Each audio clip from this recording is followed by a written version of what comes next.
out of positions where they can attack this defense. Eagles need to get to the 10-yard line for a first down. Jurkovec, 5-man rush. It's going to get there. Bobcats sack Jurkovec back at the 30. And it's an interesting decision here for BC coach Jeff Hafley, whose kicker, Danny Longman, has made 3 field goals in his career, all inside of 30 yards. This would be a 47, 48-yarder. Double dog, and then you also have the defensive nose tackle make the move. You can see him crossing over and then just go on attack. Dog A-gap blitz with the defensive tackle there, or the nose tackle, tough to block for this BC offense. Well, check that. Longman kicked last week, but here's Aaron Boumeri, who kicked last year for BC, and it's blocked. The Bobcats defense stands strong.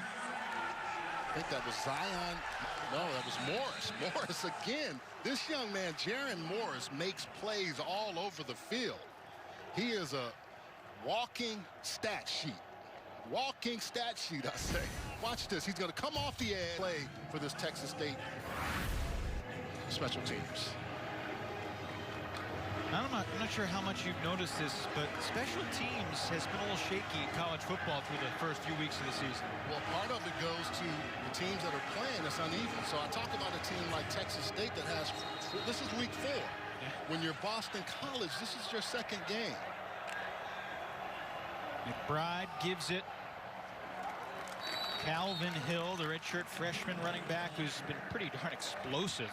Second in the Sun Belt rushing entering tonight. Picks up the yard. He had a 100-yard rushing game versus SMU, the redshirt freshman out of Baytown, Texas. Right on I-10 between Houston going to Beaumont, where I was born and I grew up right outside of Houston. I was counting on you for Texas geography tonight. Our Houston native, Charles Arbuckle. The flag in the secondary as McBride threw it out of bounds. It's either going to be interference or defensive holding.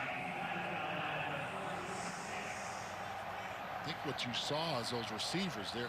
We talked about staying on top. The defensive coaches said that all week. And sometimes when you stay on top, you grab as well. Holding defense number 3.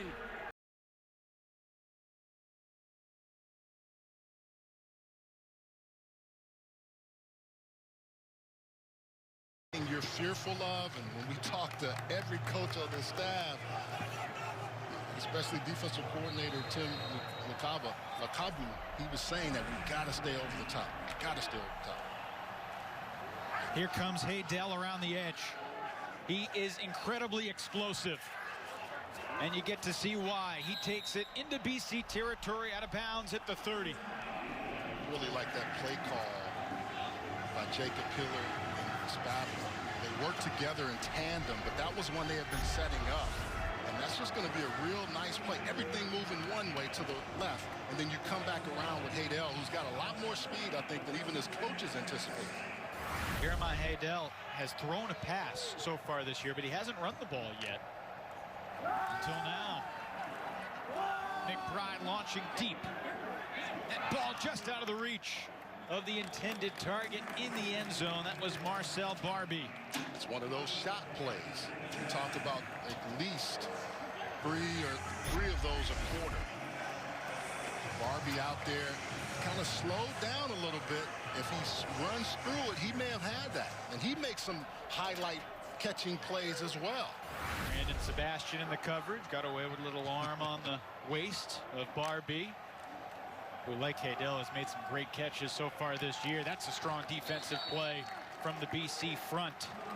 Max Richardson has been the leading tackler for BC for, it seems like, what, 15, 20 years now? It comes downhill. Watch 14 really coming into your screen. The other thing with Hill, the one young thing that he did as a young guy, you don't stop. You got to run, because if you got a guy coming like Max Richardson at 6'2", 230, he's going to come through you, not to you. Richardson led the ACC in solo tackles last year. On third down, swing it out to Calvin Hill. He leaps for the marker. And where will the spot be? It's going to be a couple yards shy of the first.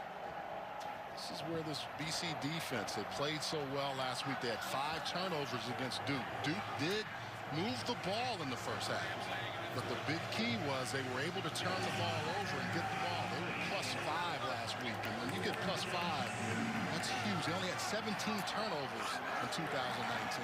Jake Spavital, the head coach in the play caller, leaves his offense on the field. 4th and short. Pitch it to the outside. Hill's got the first and more.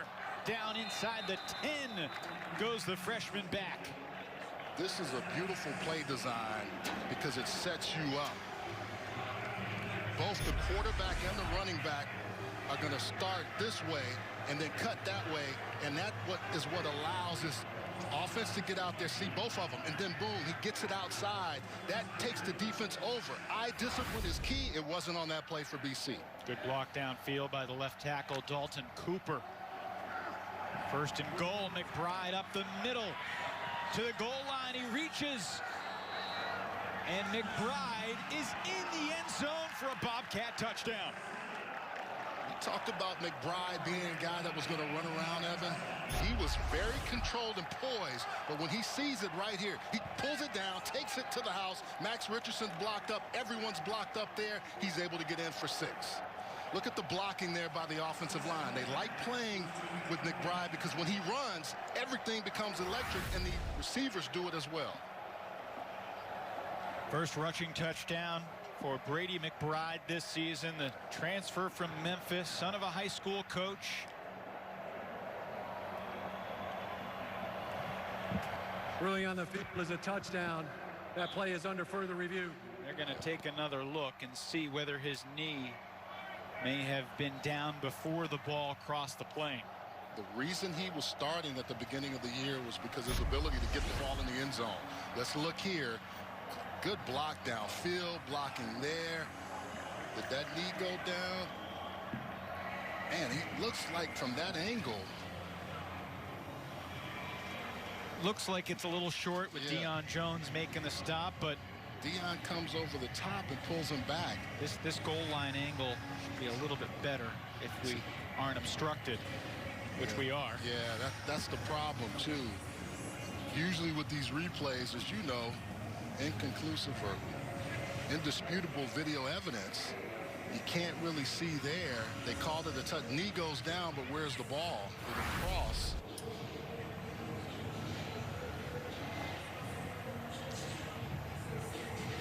It's had to have been a really difficult last couple of weeks for Brady McBride. I mean, you think he plays well against SMU in his first start for Texas State. Then he gets taken out by COVID protocol. We don't know whether he tested positive or it was just a contact tracing situation. But then he has to watch Tyler Vitt come in and play really well, which had to be nice. But, you know, it was his job that he won in preseason camp. And now he's back playing on the road against an ACC opponent. He's either scored his first rushing touchdown or he's got 2nd and goal from the 1.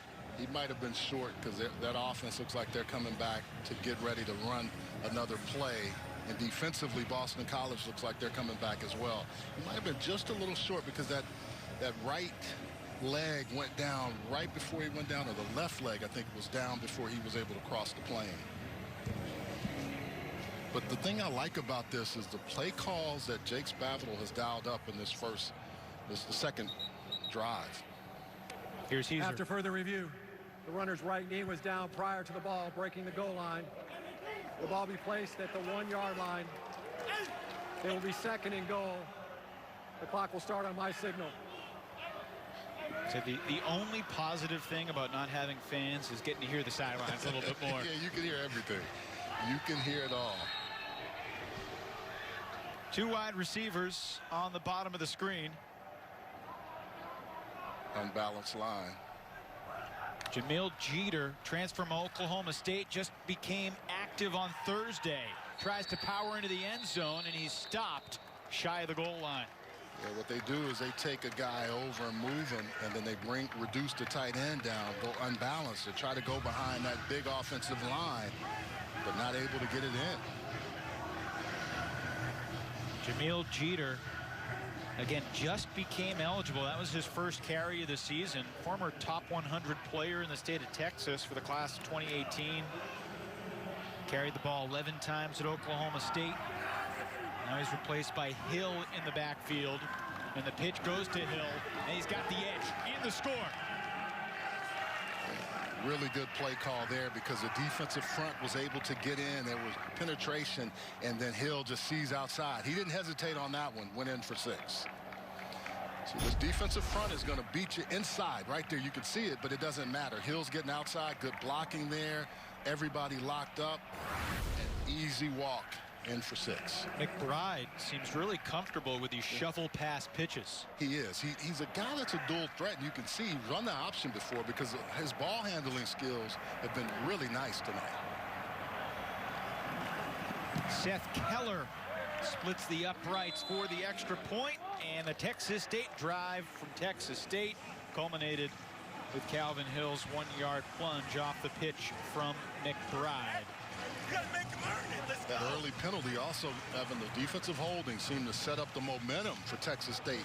Boston College now has to come back on offense and march back down the field and answer to that touchdown.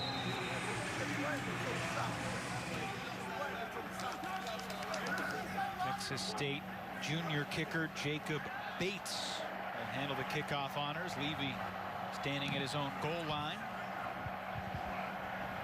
And the Eagles will take it from the 25. Let's check down on the field with Abby. Yeah, guys, you were joking about how well you could hear what was going on down here on the field, but from this angle, it's pretty loud. And honestly, if you're not looking up at the stands, you don't notice that there aren't fans here because they're pumping in that ambient crowd noise. The ACC only allows for 70 to 85 decibels. I've had my own little decibel app down here trying to track how loud it gets as they mimic the momentum. But guys, Coach Spav and his team have not played in a game without fans. We know Boston College did last week, and he said it's so cool how much attention to detail they have. Boston College reached out to him and asked if the 70 decibels would be okay for his team. So nice to see that they're taking care of that home game atmosphere here. Abby, keep us posted on the peak decibel level, please. This is very important information. Jurkovec keeps it himself and bursts up the middle for 9. It's interesting when you don't have fans, but the guys that are playing, it's just they go and play. You know, that's what they're used to doing. I looked it up. The average loud stadium gets to 100 to 120. I mean, that's kind of the typical really loud crowd. ACC suggesting 70 to 80 in the decibel range. Most of us don't really know exactly what a decibel is. I read 30 decibels, Charles, is a whisper. So if we whisper, that's still 30 decibels, which sounds like a lot. Jurkovec's going down. Gavin Graham gets home. And after he picked up 9 on first down, he lost 12 on second down. Totally confused by the defensive backfield. The secondary, when they played the coverage, he could not figure out where to go. He held the ball, pumped it too many times. Watch, he's going to come back. Good protection there. 1001, 1002, 1003. That clock has to go off. You've got to get rid of the football or get out of there. And that was not a good play right there. Now, Christian Mahogany, the left guard, who's the only new starter on the BC offensive line from a year ago that returned 4 all-conference guys. Mahogany fell down, then got back up and picked up his block to buy him a little bit more time. You've got to have that clock. And I saw this in the first drive, too. He's hesitating. Now they're off balance right now. Timeout, BC. It's one of those things. Charge timeout. Boston College, they're first. When you haven't played a lot of football. Also, he's hesitating some. Right there, you know the blitz is coming. You got to get rid of it. You don't have that time. And right here again, he's just double clutching and holding just a little too long. That defensive backfield is doing something to him, and that's allowing for the defensive line to get to him. And that's a sack. A couple of those sacks look like they could be on him instead of getting out of there and just getting rid of the football. Last week, Jurkovec was just the 3rd BC quarterback in the last 10 years to throw for 300 yards in a game. Did it in only 23 attempts. And again, he was 11 of 12 for 210 yards in the second half. The time runs out quickly, although Jurkovec gets rid of it. Bailey crunched well shy of the line to gain. Eagles pick up 3 and will be forced to punt. Jurkovec, I don't know how he got rid of it, but Bailey was there waiting on it. He's a big, strong guy now. He doesn't get rattled, but right here, he's going to get some prep. Boom, right there. He gets it and is still able to get rid of the football. Landon Harris said, hey, I got a sack. No, you don't. Ball gets down. They're able to get a few yards, but still have to punt it away. He's a little Roethlisberger in the way he handles the hit. That's what Frank said, yes. Grant Carlson, who's one of 3 Texas natives on the BC roster, punts it away, and the fair catch made and called for by Jeremiah Haydell. Well, Texas State was one of the few teams in the country that started its season 3 weeks ago, and only UTEP and Texas State have played 4 college football games as of this week. San Marcos, Texas, had a variety of names through the years, but the school of nearly 40,000 has had some pretty famous alums, including a U.S. president, a country music star, and I was in Indianapolis when Jeff Foster was there. I got to know Jeff pretty well. So I did not know. I forgot he went to Southwest Texas or Texas State. On first down, nice throw and catch. McBride to Travis Graham Jr. Talk about run-pass option or zone read, or you're getting guys over. You want to make sure you move that defender. He sees the defender. You see his head go inside and out. He sees the move, and he's able to get the ball there. First catch of the day for the former high school high jumper Graham. And nowhere to go there on the ground for Sturgis. I think Tim Luckaboo, the defensive coordinator, is going to start dialing up some pressure. He's going to have guys come off the edge. You just saw that one there. Jason Maitre was off the edge, but he's got to get Brady McBride uncomfortable. Oh, great pursuit in the backfield, but McBride keeps it, scampers back to the original line of scrimmage. Yeah, this defense now is starting to dial it up some. There's Isaiah McDuffie getting in the backfield quick. Yeah, he had an interception last week, and that time it looks like this defensive front is saying, okay, let's stop playing. Let's start getting penetration, and whoever gets the ball, we're going to hit them. And you're seeing that right now. Defensive coordinator Tim Luckaboo said that McDuffie has flash. He'll make some mistakes, but he's got NFL potential. McBride just slings it long, and it is intercepted. Popped up in the air and picked. And a lot of room to run down the sideline. McBride thought it was a free play. He thought that he had got them to jump off sides. Watch the replay. The defensive front looked like they came across, but they didn't. They stopped, and he thought he had a free play. And the ball is up in the air. He throws it up. Jeremiah Haydell knows and tries to go get it, but it's a great pick six. Great opportunity for an interception. DeBerry pops it up. Palmer picked it. The end of one. BC in business. Watch T.J. Ram and Isaiah McDuffie. They're going to actually come, and I think Brady McBride thinks he has a free play. You see how the offensive line stands up, and he even throws it like he's going there, and then that's why Mike Palmer is able to come over and pick it off. Huge play, but nice heads-up play by a defense that knows how to get turnovers.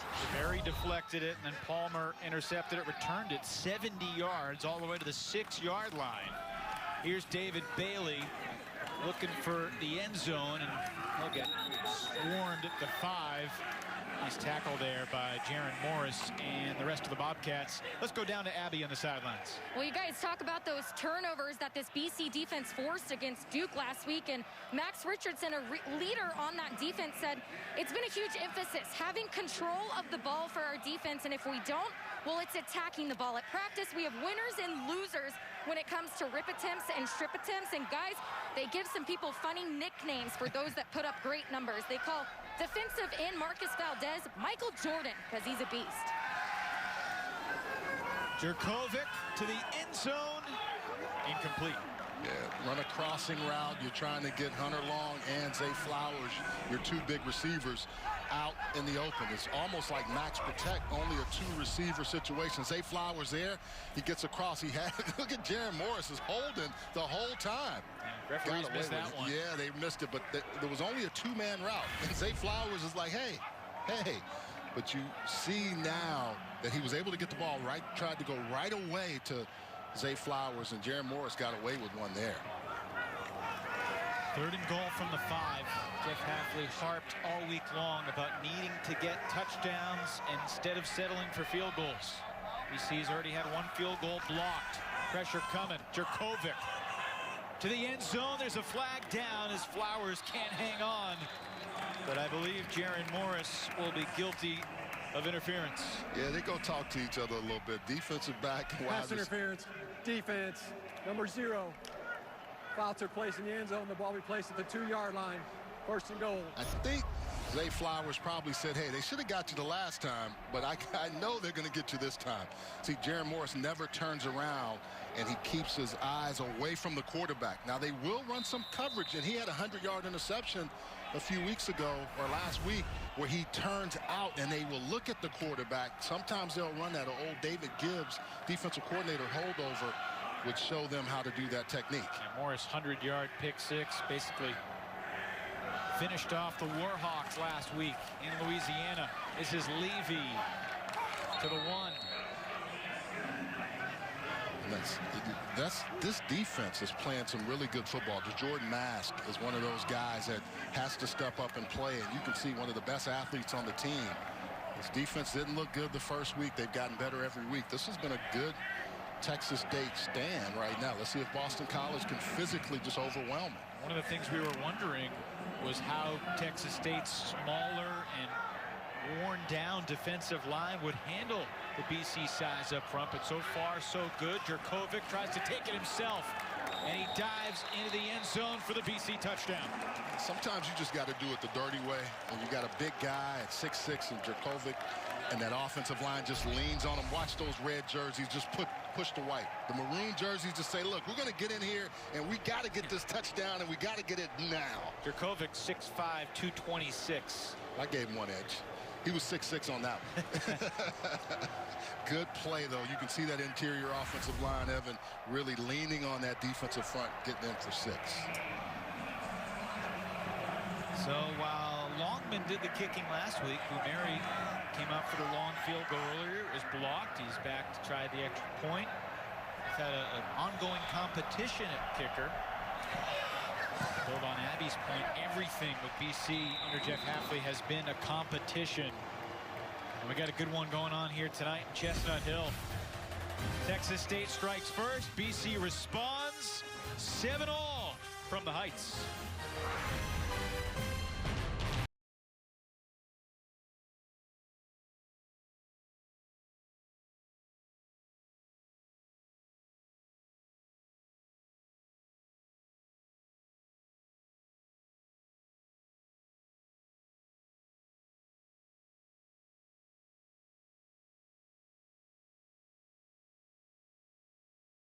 Set up by the deflection, the interception, and the 70-yard return by Mike Palmer. Yeah, great job by DeBerry of getting the ball up, and then Palmer finding a way back. But I really think that was one of those situations where they thought it was a penalty, and then Jurkovec just right behind Lindstrom, Petrula, and Mahogany getting in there for 6. Got to give the offensive line credit, Evan. They don't get credit unless they get their name called for something bad. So their parents always like it. And I played line when I was a little kid. So I remember that. BC's offensive line has got to be the only O-line in the country that produces 2 different podcasts. Oh, man. Alec Lindstrom hosts Listen Up My Dudes, and then the 2 tackles, or Petrula and Vrabel used to play tackle. They host Between 2 Tackles. And I got to tell you, you listen to a couple minutes of Listen Up My Dudes, you get hungry, because Alec Lindstrom always talks about food off the top. He had new BC AD Pat Kraft on. Pat Kraft is from Chicago. What do you think they talked about in the opening minutes? Food. Deep dish, specifically. No, they did. You were in Chicago this past week. You have any deep dish? Oh, yes, I did. Yes, I did. Let's go down to the field with Abby. Yeah, guys, he also has a YouTube channel and an Instagram account called Rick's Review. He calls himself an avid food reviewer. And it's no surprise, guys, that, well, he actually wants to be a broadcaster after his football career. He's coming for you, Joe. Yeah, he is. All those young guys are, hey, at some point I got to get out of the booth. But and because Alec would want me to, I have to ask, which destination in Chicago did you have? Lou Malnati's is where I had it this week. And whenever I go back, I'm going to try all of them. Grady McBride on a quick sling to the perimeter. Sets up Calvin Hill and gets hit pretty good by Chibuzi Onwuka, among others. Onwuka came in. That's a defensive lineman's dream, to see a running back held up. And you'll even hear guys say, hold them up. And boom, they come in and knock you out. I've been there before, Evan. I've been there a few times. Looking at Cheetah Salah, the sophomore from New Jersey, who the Eagles have really high hopes for. Salah had a few tackles last week against Duke. McBride has an open man, hits him perfectly. Drew Jackson down the sideline, and they may tack on 15. Yeah, he threw that right in that hole, in that too-deep kind of area where you have to put the ball on him quick. Jackson had 3 catches in Texas State's opener, only 1 catch the past couple of weeks. But a chunk play right here if it stands. They're going to attack your secondary, and you have to be prepared for them to come at those areas where you're most vulnerable. Results of the play is a completed pass for a first down. On the play, targeting defense number 8. That play is under further review. Jamin Muse has been accused of targeting, and we'll see if it stands. McBride with a nice throw right here, gets it in that little hole. Muse comes over. I don't know about that one. And know that the rule is what it says. He really just glances him. He actually pulls up, but since he hits him above the shoulder, they automatically throw the flag. You know, he really could come downhill, but he misses him almost in a sense and just kind of gets him with the chicken wing. And this is the one thing when you talk to defenders, it's become one of those situations where you have to pull up. And even if you pull up, you've got to make sure that any contact you have is not anywhere above the shoulder. And I think Jeff Hafley is talking to him. Not only was this Jeff Hafley's first coaching job, when he interviewed with BC, it was his first ever head coaching interview in college football, and he said he's going to be really nice to the refs. He's not going to give them a hard time. Well, I think if you go by the letter of the law, his helmet glances off of the receiver's helmet first, and then his arm comes. So that's where you see the head pop back. After further review, the ruling on the field is confirmed. Wow. Number 8 is disqualified. 15-yard penalty added to the end of the run. First down. So Jamin Muse is ejected here early in the second quarter for a targeting, which was among the least vicious targeting calls that we've seen. Well, new rule this year, Charles. He's able to watch the game from the sideline. He doesn't have to go to the locker room, but still he can't take the field. We talked about it for years, flagrant 1, flagrant 2, maybe varying degrees of it, but that hasn't happened. That was a big gain to Graham, and then the 15 yards tacked on, and now Calvin Hill bursts into the secondary for another chunk. They really had a nice run up the middle of this BC defense. 12 yards that time for Hill. And this is nothing new. We've seen Texas State the last 3 weeks move the football against whoever they've played. And this time the ball comes loose, and McBride recovers it as he's brought down by Brandon Barlow in the backfield. You'll see Maximilian Roberts off the edge. Just got activated this week from Maine. He came around the edge. He's able to get there so quick. Right, he's able to just beat the tackle and couldn't even get up and put his hands on him. Dalton Cooper was like, where did that flash come from? So they're trying to get him with that hard count. They couldn't quite get him there, and they thought they had a penalty before, which turned into a big play the other way. It's a pretty good hard count. Were you a quarterback? When I was really little, but I've heard it enough. McBride doing his Johnny football thing, running around and goes down. He didn't even get hit, but he tumbles down at his 35-yard line. He lost 11 on the play. They said Maximilian Roberts is going to come in, and he's going to be playing in these rush situations. McBride thought he had a chance to get away, and he's just running for his life. Great pursuit by the defensive front of Boston College.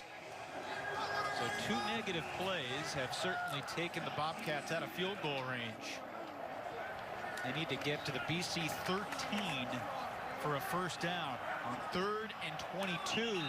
Great discipline by the defensive line. That's offensive. Ball start.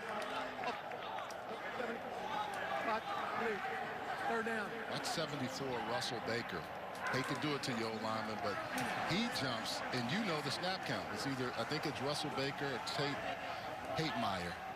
Both of them may have moved, and that made the defense just come over. 3rd penalty on the Bobcats. Not a huge difference between 3rd and 22 and 3rd and 27. McBride's going to run for it, and he's going to get to the 35, maybe the 34-yard line. And this is an interesting spot here for Jake Spavital, because I'd be very surprised if they tried a 51-yard field goal. And consequently, on 4th and this long, here comes the punting unit. Yeah, they did such a nice job driving the ball down the field. But Boston College was very disciplined on that defensive front of not jumping off sides on the hard count a couple of times. You think if this was 4th and 10 or 4th and 15 from this spot of the field, they might go for it. But 4th and 22, too much. Try to pin him back. Seamus O'Kelly has not kicked a touchback yet this season. And he pooches this one beautifully inside the 10. It bounces out of bounds at the 8. That's an effective kick. It really is. Pins him in.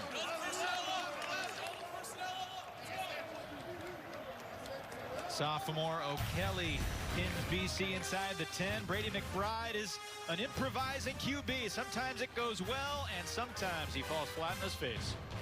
The good guy is. He was hired in December by Martin Jarman, who was the BC AD, before leaving for UCLA. And I mean, the thing Jeff Hafley said, a first-time AD taking a chance on a first-time head coach. And what did Hafley say? Quote, "I will not let you down." So far, so good. A road win against an ACC foe last week. And here's Zay Flowers looking for space on the outside, but great pursuit. Zion Childress, the freshman from Texas, makes the stop. And now a quick word from Bojangles. Feed the whole family with a big Bo box. It's Bo time. These Bojangles spots are going to make me hungry. Hey, you know the longest line whenever you go to the Charlotte airport is the Bojangles line. It's down like 4 or 5 rows. A little shorter these days, but still long. Levy, oh, he broke a couple of tackles. He was surrounded, and then he gets hit late out of bounds, and flags fly. Yeah, you cannot hit the back or anybody when they're that far on the sideline. And Levy with some nice moves. Levy has had a really good game today. Sure has. Major contributor in special teams. He's a captain. After the play was over, personal foul. Unnecessary roughness defense. Number 14. 15-yard penalty. Sam. See these defenders really flying to the football, but Levy, good blocking inside. Look at that. Hunter Long, all those offensive linemen make you miss right there, get by you, and then boom. You can't hit that late out of bounds. Torrey Spears with a key mistake there. Got his money's worth, though. he did. 4th penalty on the Bobcats. Jurkovec gives it to Bailey. He's met in the backfield and somehow carries the pack for a yard or two. Hey, Evan, you see this defensive front? Whenever they see RPO, they just fly to the football because they see it every day. They're used to that. And when they see a big guy with RPO, David Bailey can run and he's quick, but if he doesn't get going, they're going to get right on him. That's what you have to do if you're the defensive front. That's Daniels, Ezador, you've got all those guys up there. They have to fly to the football whenever there's a chance to make a play. 2nd and 9 for the Eagles. Jurkovec looking to throw this time. And he's got time, and he finds Bailey is back. And Bailey taken down by Kevin Anderson, shy of the marker. It's going to be 3rd and about 6. And they're doing a really good job against Hunter Long, the tight end, who had a big game last week, but there's a lot of attention paid to him by either a safety or a linebacker, or a safety and a linebacker. They're really trying to take the tight end away from Jurkovec, and that could also be a reason why he struggled to find that 2nd or 3rd read in his progression. As you see, the Eagles have not converted a 3rd down successfully yet today. Jeff Hapley hoping that changes here. Let's see what Frank Cignetti, the offensive coordinator and play caller, has dialed up. Blitz is coming from Zach Spavital, but the pass complete across midfield for the BC first down. Jalen Gill, it's a nice catch. Transfer out of Ohio State. Working on the young fella, Zion Childress. But Jurkovec says, look, I'm decisive here. I get rid of the football. Jalen Gill, go make a play. And when we talked to Frank Cignetti, he said, this young man is going to really be a weapon for us once he gets more and more comfortable in our offense. BC has really been bolstered.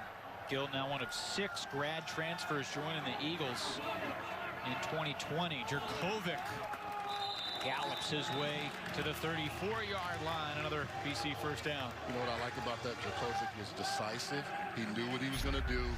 He didn't see anybody, and it almost looked like a design run.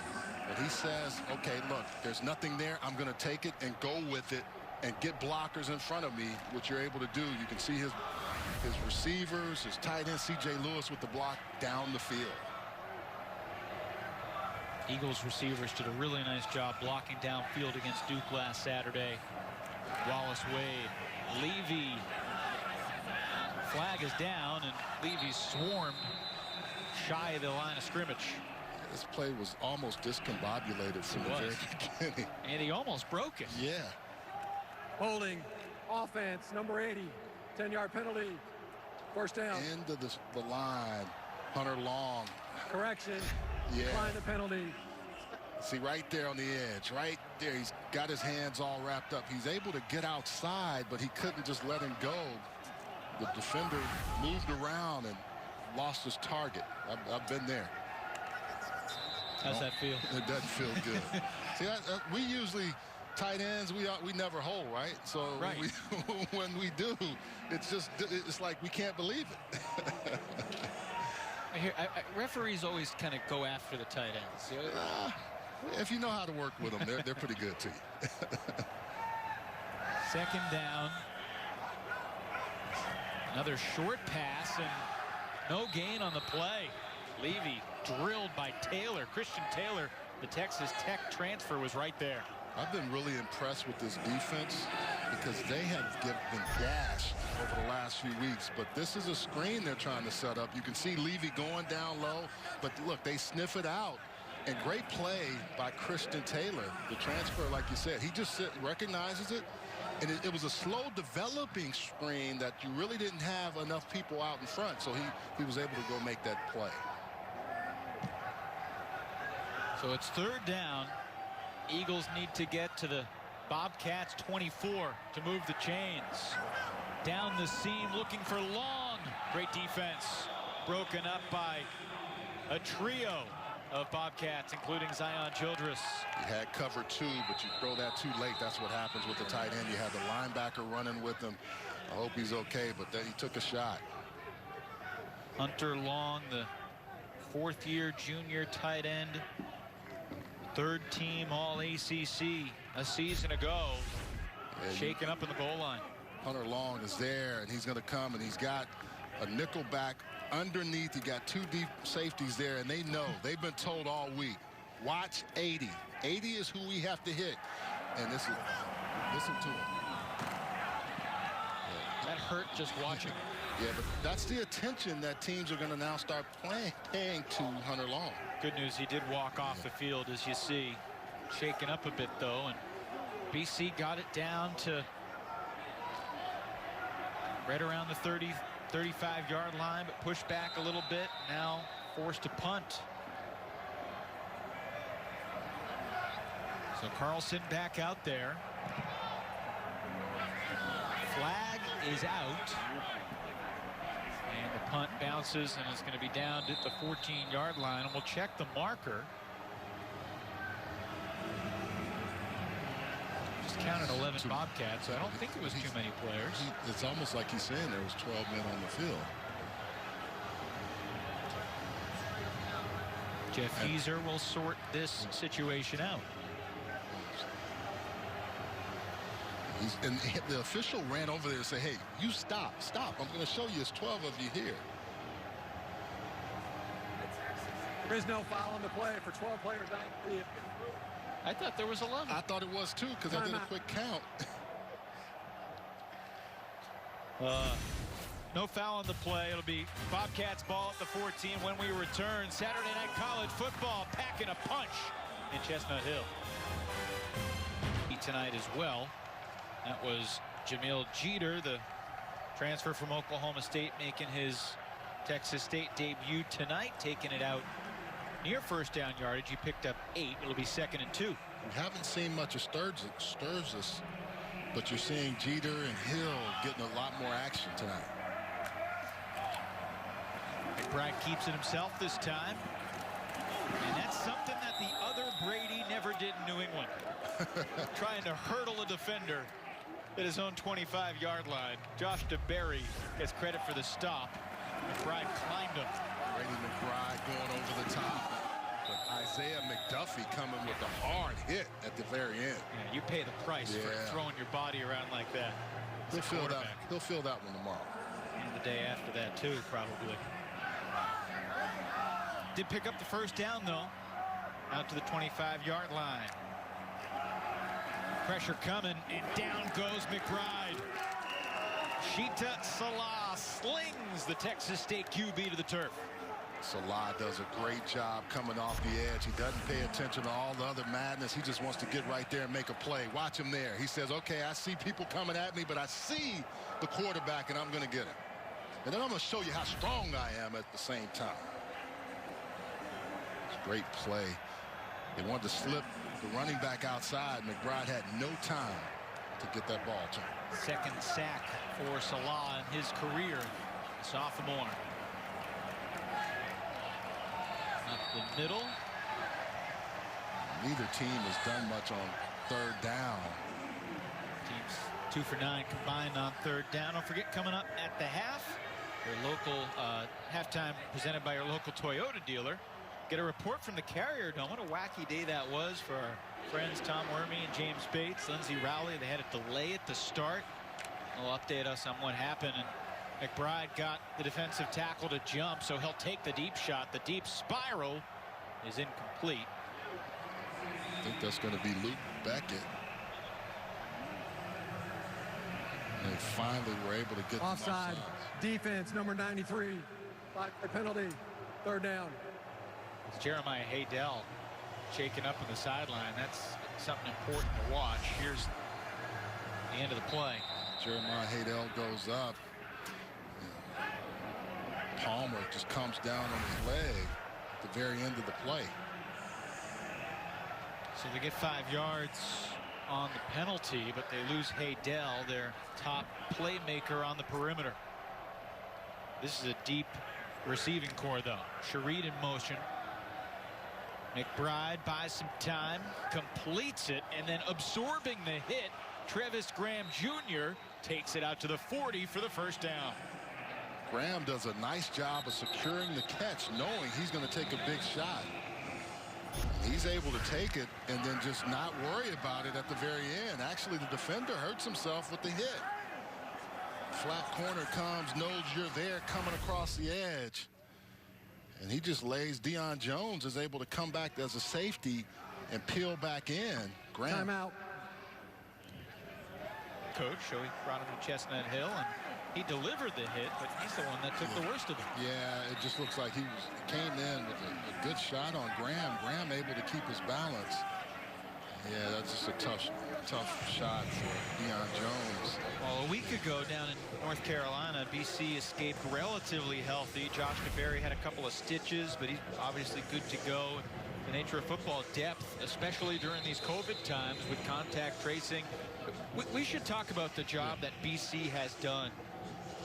Yep. Sacrificing to play football. BC has been one of the examples across all of college football for discipline, for sacrifice, for doing the right thing to be able to play football during these extraordinary times. And that's the one thing they've been able to find a way not to. I mean, they've just guys have maintained a focus and, you know, been able to stay pretty positive, clean or negative.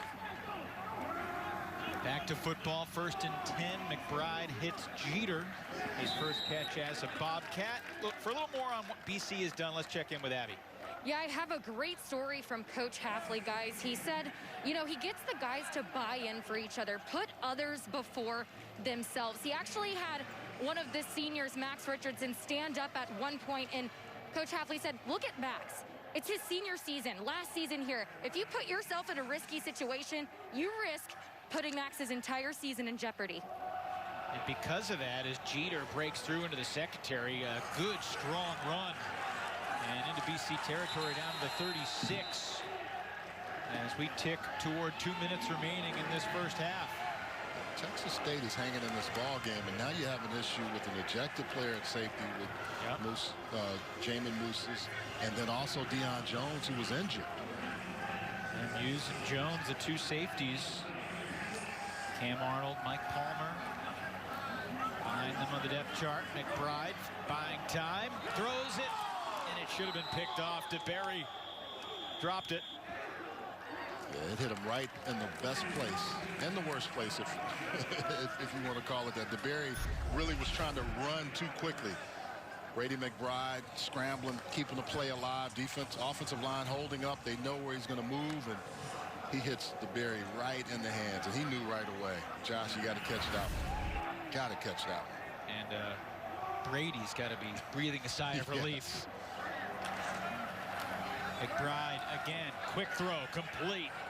On the slant, Texas State will move the chains again and take it into the red zone.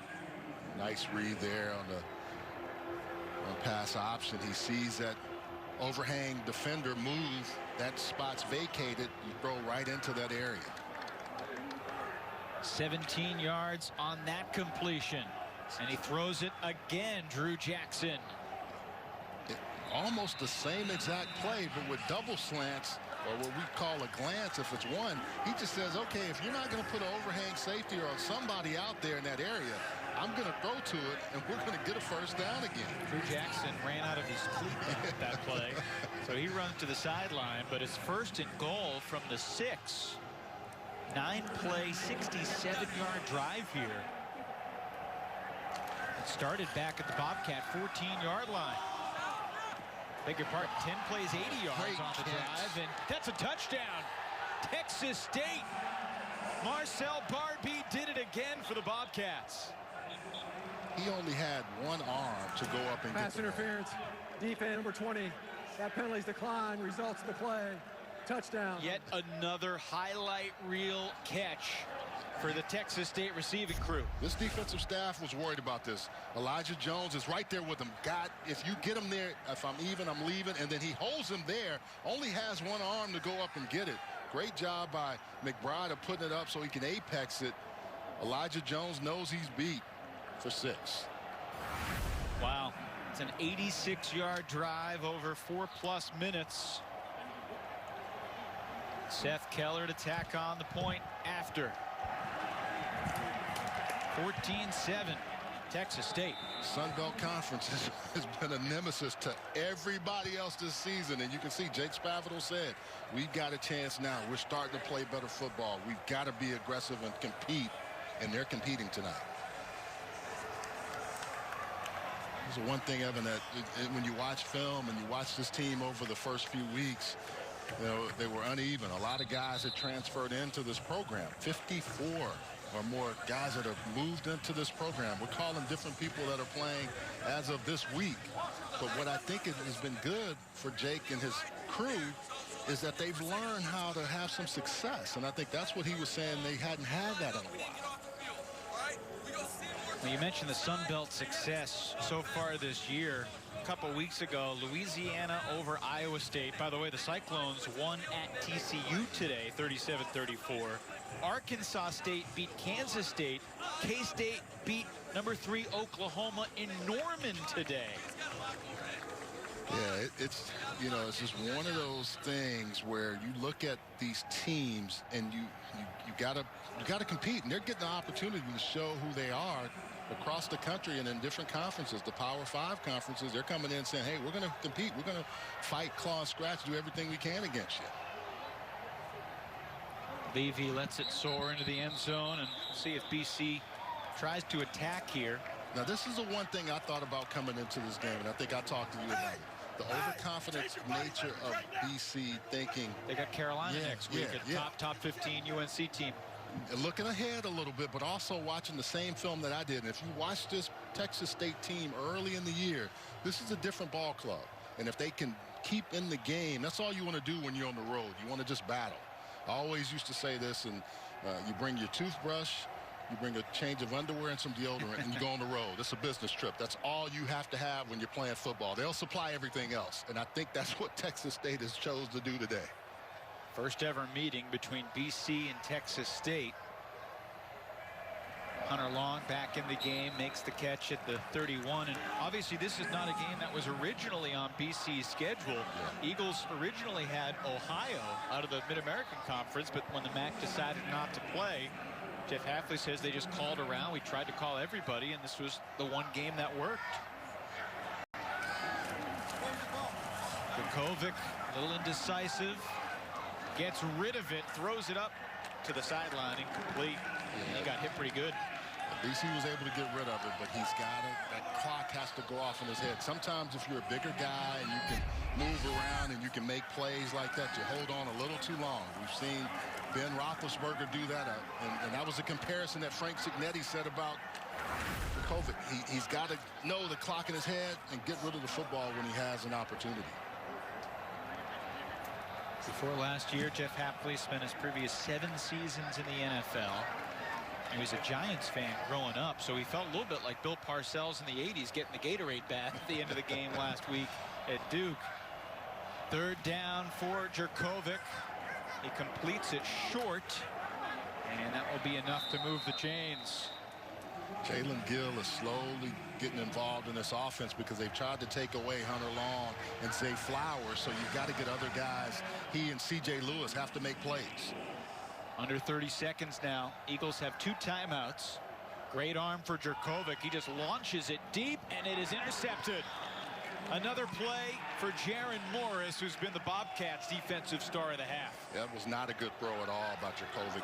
Don't throw that ball too far, because that's what happens. You got to either get rid of it or get to somebody. He's trying to get it down the field to Zay Flowers, but he overthrows Zay Flowers by a mile. And this is just not a good play for this BC offense. And by the way, Zay Flowers doesn't have a catch in this first half. Yeah, they've used him on jet sweeps, but I'm telling you, Zach Spavital has done a nice job Sure of, has. you know, really taking away the 2 big weapons that we saw last week. They're going to have to make some adjustments, Frank Signetti and his staff. So now each quarterback has thrown 1 pick apiece. And Texas State has 19 seconds and 3 timeouts. Give up the middle. Calvin Hill scampers across the 25 to the 27. Yeah, I think they'll be content with going in with a 14-7 lead at halftime. Texas State. Impressive first half for the Texas State Bobcats. They outgained BC 206 to 109 in the yards department. More importantly, they outscore them where it counts 14-7.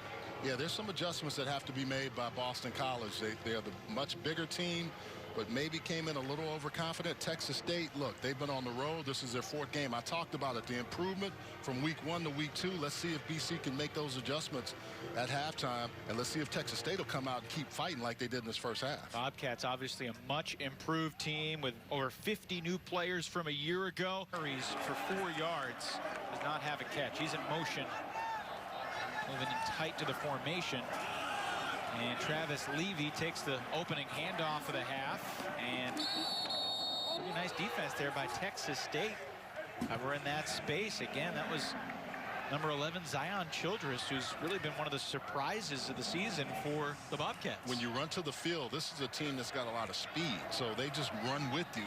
And even though Levy is fast, they just keep stringing them and use the sideline as their friend. The other thing is, you've got to figure out a way to get positive yards and stay ahead of the chain so you're not in 3rd and long. Picked up 1 yard on the run with Levy. Back to Levy, and he loses a bunch. Nico Isidore in the backfield for the Bobcats. Yeah, the slow developing play will allow big 95 Isidore a chance and an opportunity to make a play. He doesn't get touched because they were really working on him as the key guy in the midline right there. But when Jurkovec decides to keep the football, he just says, hey, I'm going to go on my responsibility. Somebody else will get the quarterback. Really nice job by the defensive lineman of making a play there.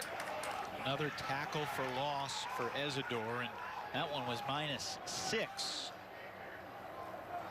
Creates 3rd and 15. Jurkovec has plenty of time to see the field, and he will sling to the sideline. Hunter Long catches at the 30, and he's out of bounds at the 33, and that's 2 yards shy of the line to gain. And I think this BC team is saying, we're going to go up here, and they look like they're going to go with the punt team. I thought if it was a little closer, they may have gone. So what you have now is if you're in 3rd and long, this defense can just say, look, we're going to keep everything in front of us, and then come downhill to make a play. And that's what they were able to do there on the big tight end, Hunter Long. So the -6 tackle for loss by Nico Isidore, the key play on that series. BC goes 3 and out, and Carlson, it's a line drive punt that's going to hop, and it's going to roll, and that's going to be a pretty nice punt for Carlson.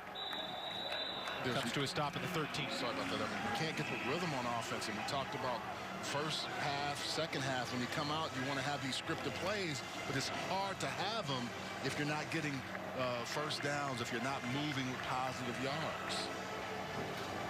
54 yards on that punt from Carlson. No return. Nice job flipping the field.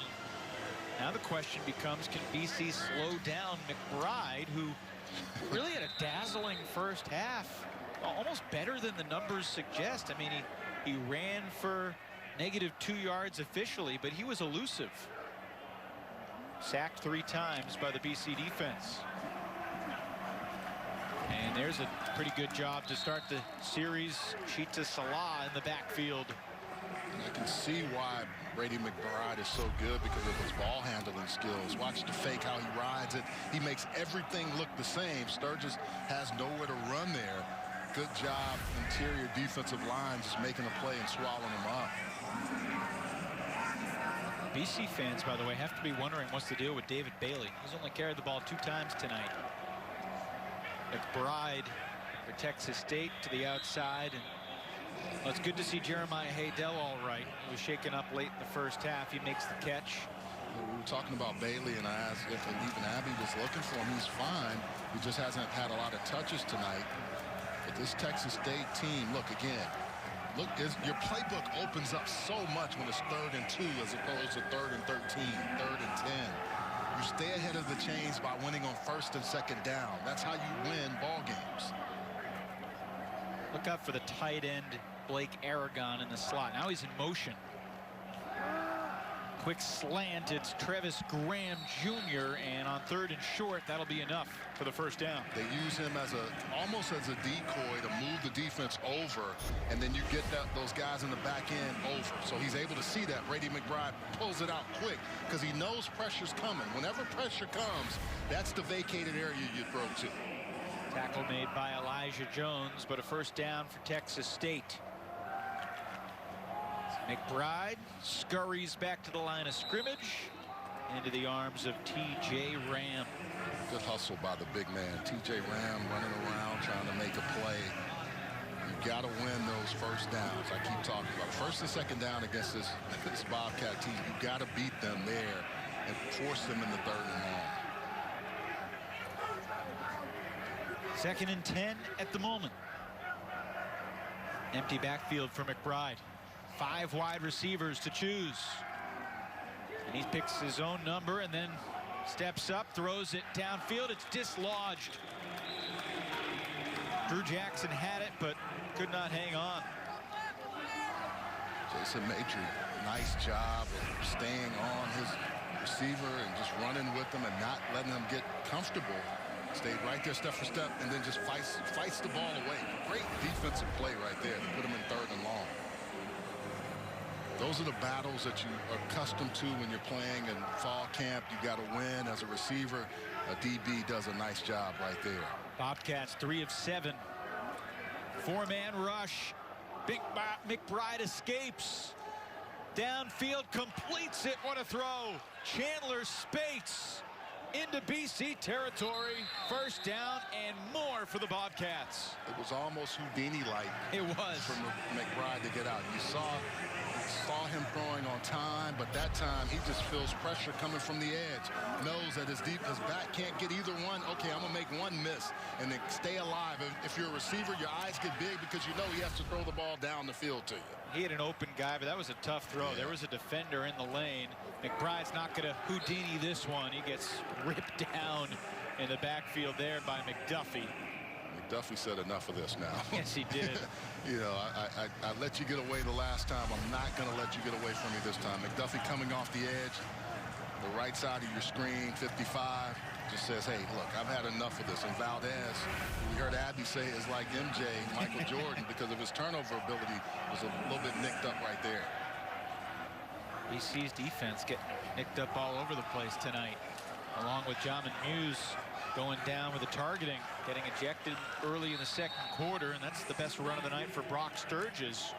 Yeah, Sturgis, we hadn't seen a lot of them, but they said they were going to run 3 guys or more. We've seen almost at least 3 so far today, and it's keeping that running back crew fresh.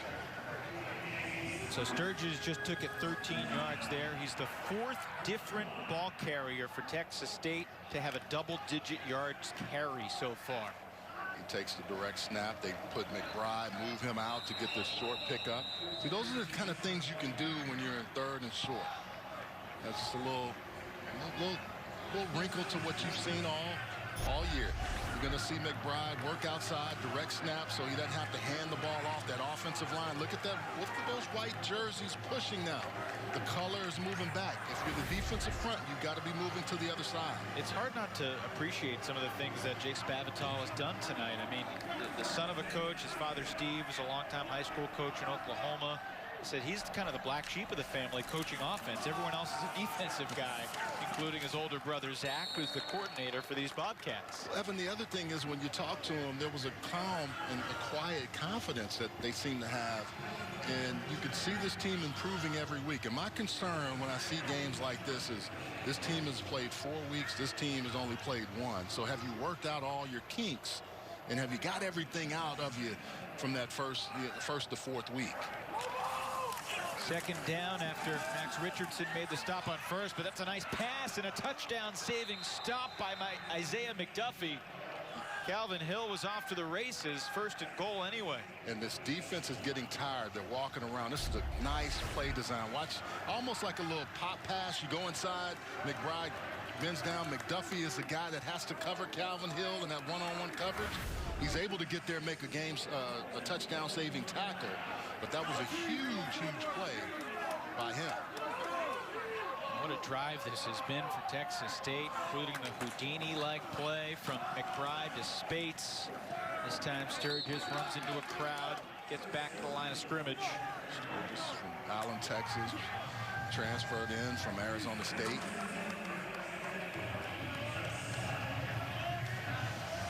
So protect the football is one of the things they're doing. And the other thing is, let's not have any negative plays right here. We got ourselves going the last time. One of the times in the first half, they got here and moved all the way back. No negative plays right here.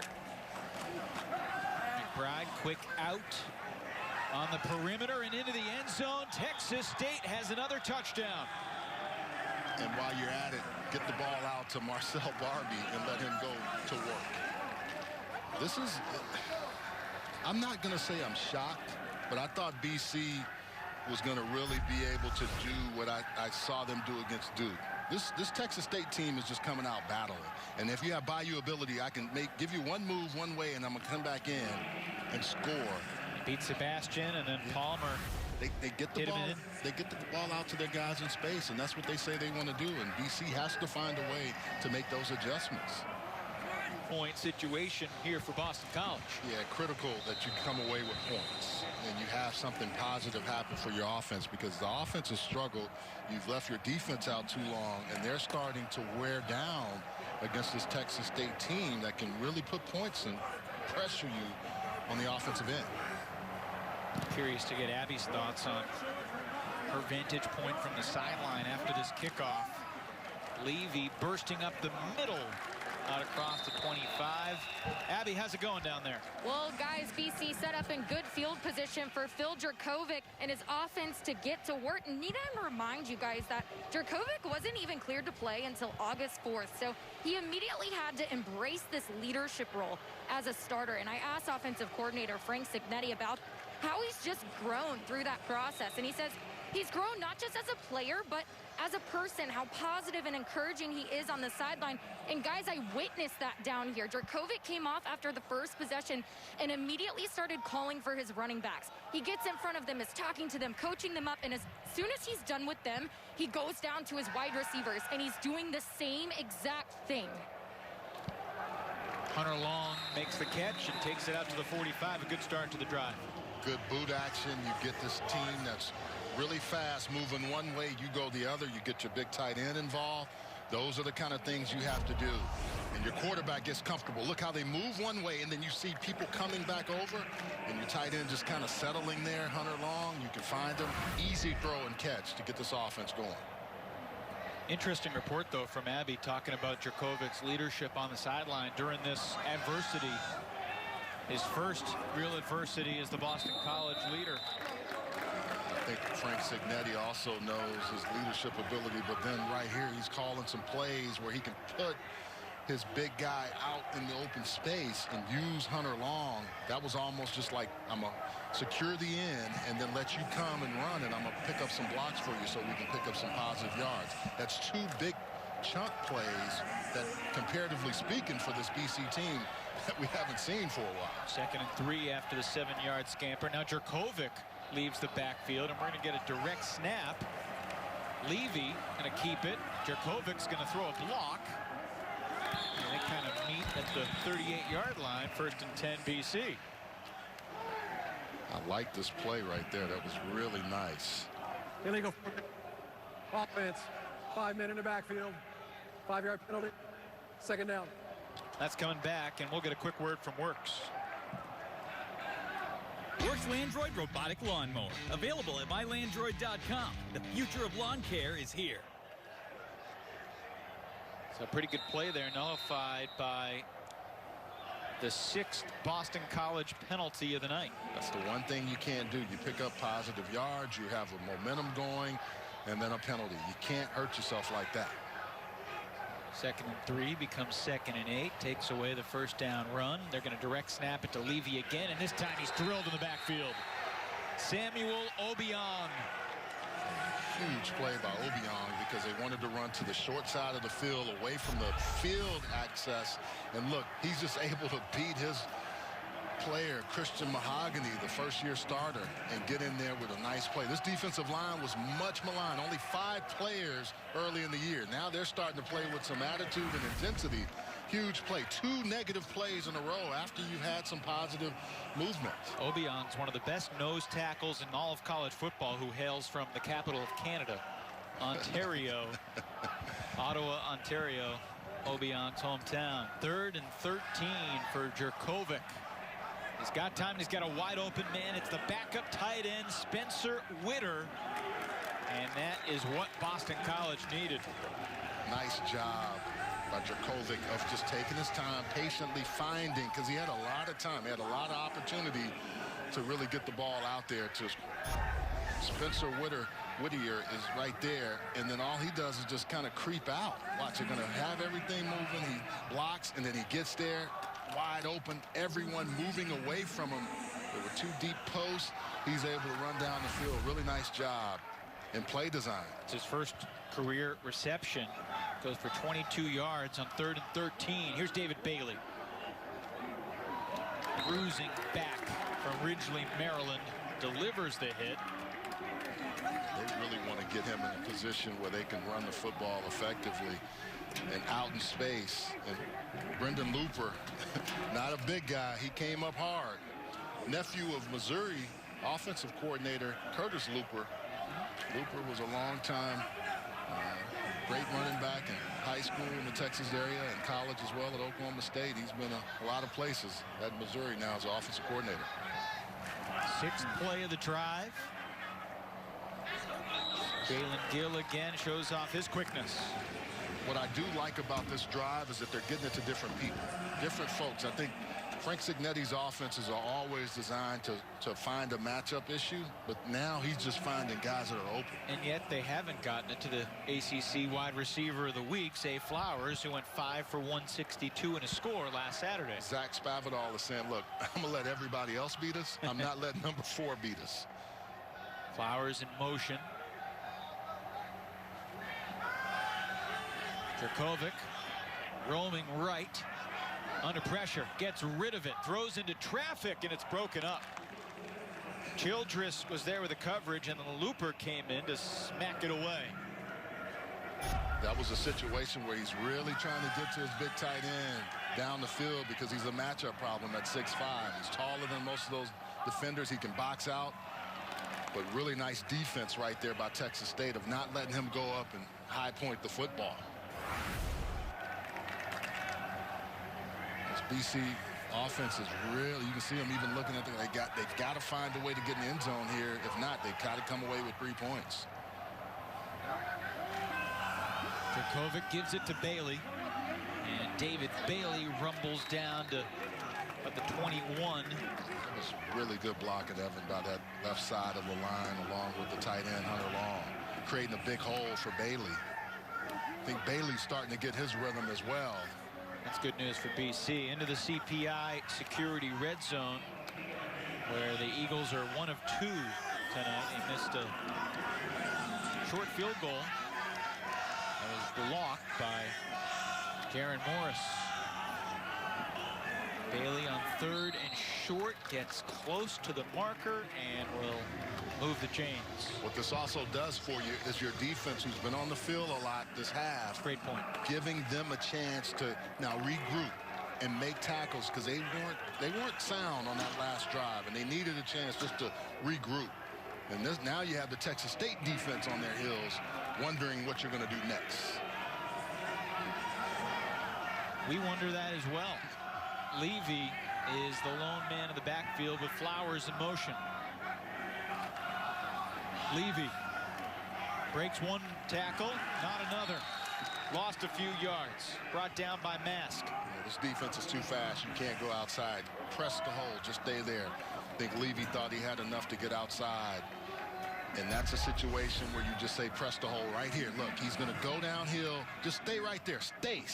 Go to 55. Don't try to go out, because they're contained from the outside. You lose yardage that way. Those are the little things that week 2 you're working out. You've got to find a way now to get back on the positive side. Play action. Jurkovec completes it. Hunter Long inside the 5. This is going to be spotted right around the 2-yard line, which will probably set up 1st and goal. Hunter Long has become his security blanket. 7 catches last week. This week, you just got to find your big target. He's working downhill, and then they've done this a few times with him. He works outside, Jurkovec, and then they find him on the inside. And Jeff Heiser stops the clock. They're going to bring out the sticks and measure. It'll either be 3rd and short from just outside the 2 or 1st and goal. And I think it's going to be about the length of the football shy. I do like what they're doing. Less than that. Frank Cignetti is using boot action. He's doing different things to make that Texas State defense move around and give them some things to think about from an eye discipline standpoint, where they, you see something and you think, I got to react. But right now, he's giving them some window dressing and giving them a lot of different looks to make Jurkovec feel comfortable with his receivers to get in open spaces as well. Remember, BC's only touchdown tonight was Jurkovec taking it himself up the middle from the 2. On 3rd and about 6 inches. He's got the 1st down. And he's got the touchdown. BC in position to slice the gap in half as Jurkovec takes it in for the 2nd time tonight.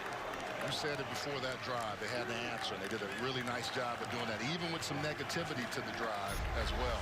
But just, again, if you've got a big guy, get behind those 3. You see how they come into almost a wedge? All three of those guys get together. Jurkovec knows where to go. He can find the opening, gets in for 6. I wonder if Jurkovec was like, listen up, my dudes. We're going between 2 tackles. Shout out to the BC podcasting department. Mary sends the extra point through, and the Eagles have narrowed the gap down to 7. Roster each week, and then just look at around the country at some of the results that we've seen today. Week to week, it's going to be a roller coaster. You don't know who's going to be able to play. You don't know who's going to have an opportunity to get on the field. But what you do know is at least you got a chance to try it. And I think that's the really cool thing about this year, unlike any that we've seen before. There's no question about that. I know we are so grateful to be a part of it, and the players as well. The hashtag We Want to Play really taken off over the summer, and we are playing. Boston College trails by 7. Returnable for Jeremiah Haydell. He'll take it to the 25-yard line with 6 seconds left in the 3rd. Quick timeout. Travis Levy, one of the captains of this BC team, trying to will the comeback. Potentially Jake Spavital becoming the offensive coordinator for the Arizona Cardinals when Cliff Kingsbury went there. They're really close friends. They talk a lot of ball, and it's interesting to see what Cliff is doing with Kyler Murray on the pro level, just like Spavital has done with this McBride kid. Speaking of stars on the rise. Oh, man. He is something special. Over 300 yards of offense so far for the Texas State Bobcats. McBride's 15 of 20 for 190 and 2 scores. And this will be the final play of the 3rd quarter. BC in its home opener has to come from behind. 21-14, Texas State leads after 3.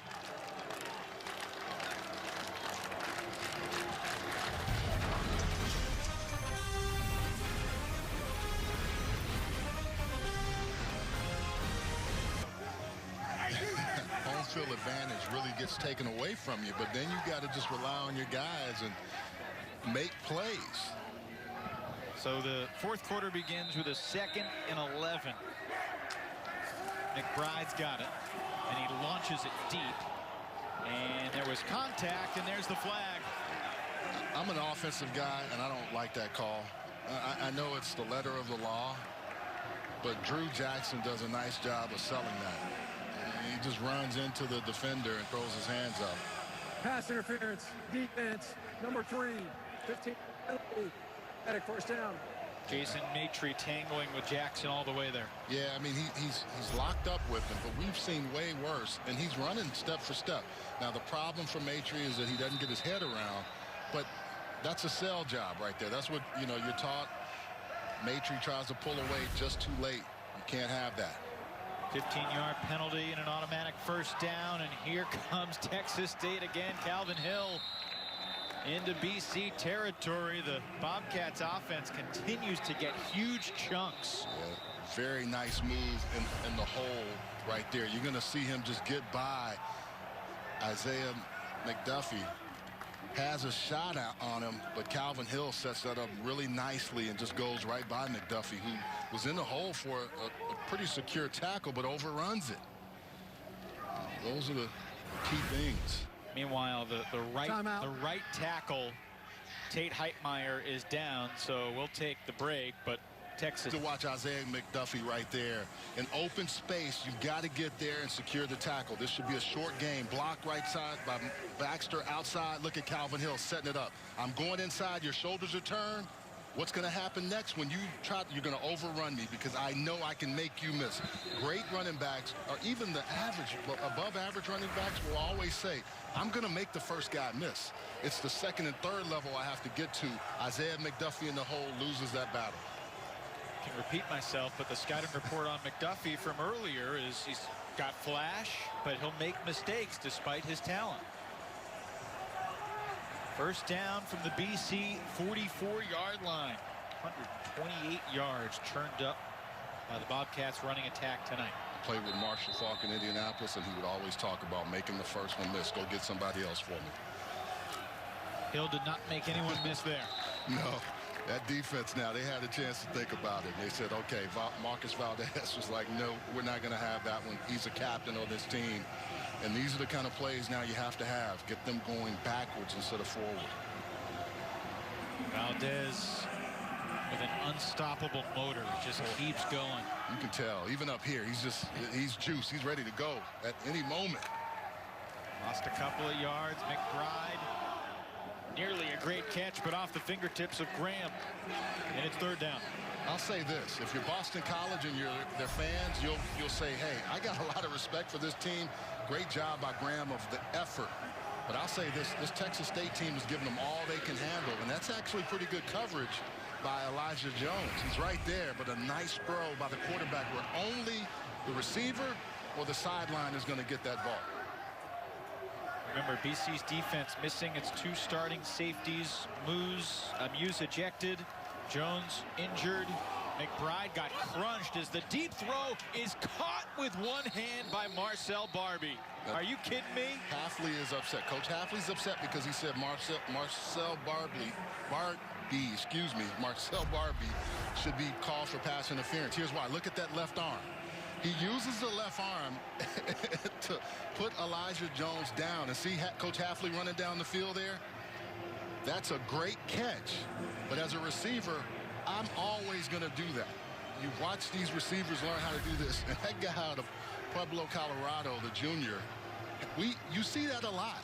You see him going up making plays. That one was one where clearly could have been pass interference. It should be OPI. Great catch by Barbie. No interference, and here's Hill. There's a flag in the backfield, likely holding. Hill down inside the 10 to the 5. But it's coming back. BC is going to have wholesale changes. Holding. Offense, number 79. 10-yard penalty. First down. Bringing out guys on that defensive front. Fortunately for them, that was holding. Jaden Smith, the left guard, 79, right there in your left side of your screen. Just locks his guy up and doesn't let him go. You see, you get those arms and hands outside. You can hold inside, but if you get your arms out extended, it's an easy penalty to call. So the result of the play was first and goal at the 5. Now, Texas State has first and 20 from the 34. And if you're Boston College, you're a little concerned because Jeremiah Haydell hadn't made plays, but Marcel Barbie has in the second half. Barbie's at the bottom of the screen. Here's Hill. Now that was a nice tackle by Isaiah McDuffie. Same kind of situation, but he refused to let Hill get by him on that one. Good adjustment. And we saw it earlier where he missed 55 on your screen right there. Takes one step and then identifies, recognize, flows, fill, and finish. That's what you got to do as a linebacker. You got to do it every time. After the 1-yard gain, second and 19, back to Hill. He may have gotten back to the line of scrimmage. Sheeta Salah, McDuffie, and company in on the stop, and now it's third and long and probably Brady time. Well, I'll tell you what, this BC defense has really shown something in these last few plays, and it's going to be interesting to see what Brady McBride pulls out of his hat. McBride was a 3-year starter in high school for the Coppell Cowboys. His second start with Texas State. Blitz coming. He gets rid of it quickly, and it's incomplete. Well-timed blitz there. Cam Arnold and Max Richardson both came off their respective edges. And they're going to go for it here. They're coming off hard after McBride. He knows he has to get rid of it. Marcel Barbie falls down. Elijah Jones again. Good coverage by the young man being right there and not allowing Barbie to get comfortable. What do you think about the decision here for Jake Spavital? I think he thought about it, but now with the excellent punter, Kelly. Again, second time tonight. Yeah. If it's 4th and 10 or 4th and 12, maybe, but 4th and 19. You don't have many plays in your playbook that get you in that position.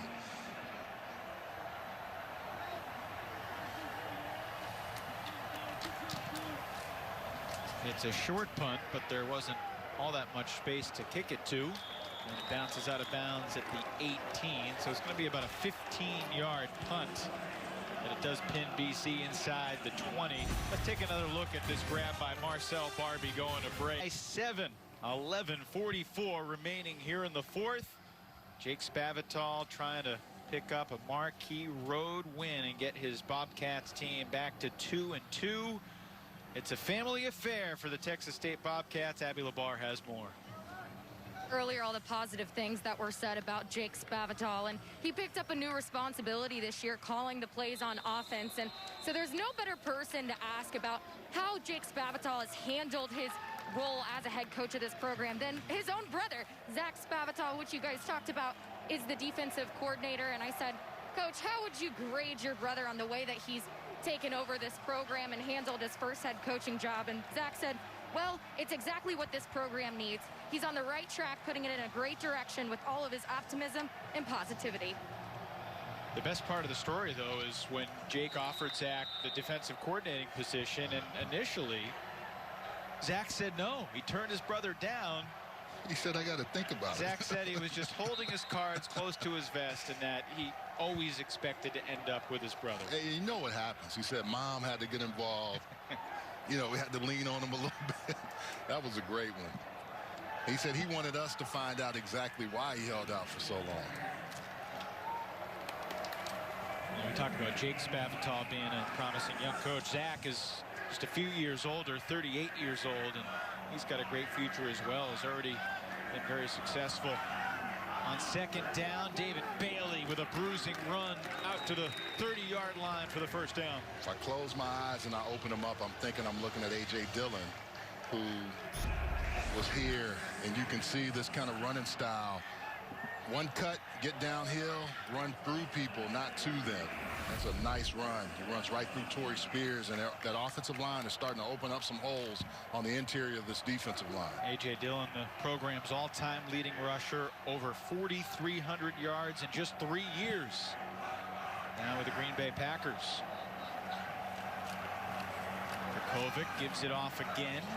And just a 1-yard pickup this time for Bailey, who was overqualified to be Dillon's understudy a year ago. Well, I love that about programs too, because when you have guys that are ahead of you, they teach you and you learn, and then you continue to work with them, and you kind of take on that next step. You give it to the young guys, and I think that's the beauty of any program you go to. I remember chatting with A.J. Dillon a little bit last season, and his eyes lit up talking about David Bailey. Like, that's my guy.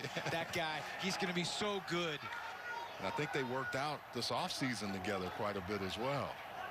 Again, Jurkovec is the wide receiver, and it's Levy taking the direct snap, but not to the promised land. Instead, he picks up 1 yard, and BC's got a pivotal 3rd and 8 here, upcoming under 10 minutes in the fourth. Trying to use that direct snap. Wildcat is a lot of different variations of it, and Levy has had some effectiveness with it. Had that one long game that was called back. But those are the kind of things that you want to use and do against this Texas State defense.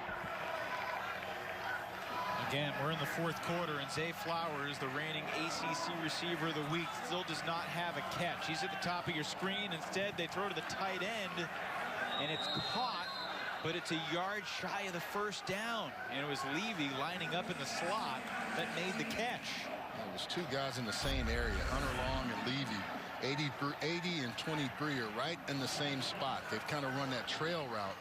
They better go quickly because the big guys coming in. Jaquel Pierce and Jammer Daniels raced onto the field. Sorry about that. They're going to look at this because I'm not sure if he caught that ball. The runner was short of the line to gain. The previous play is under further review. Yeah. Evan, when we were looking at the last replay, see if that ball is, the ball hit the ground. That's the other side. When you saw it from the other angle, you couldn't quite see that, but he got up and sold it, which you're supposed to do as a receiver. See, here's the thing. Jeff Heiser hasn't gotten to the headset yet. He needs to just look up at us, and we can signal incomplete, and we can just do this right now. It's going to be 4th and 8 from the 32, and I think Jeff Hafley has to punt it here. I think so, too. They were ready to go for it. They clearly, that was not a catch. They'll overturn this.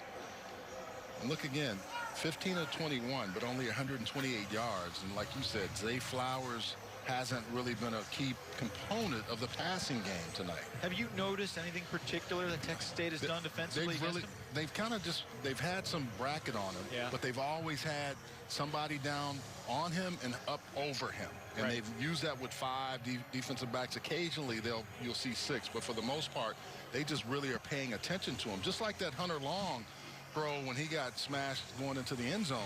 They paid attention to him, but now they're using him in different spaces. At one point during the game last week, Jeff Hafley went to Zay Flowers in the sideline and basically said, look, you better get a lot of yards this week. After further review, the ruling on the field is an incomplete pass as the ball went between the receiver's arms and hit the ground.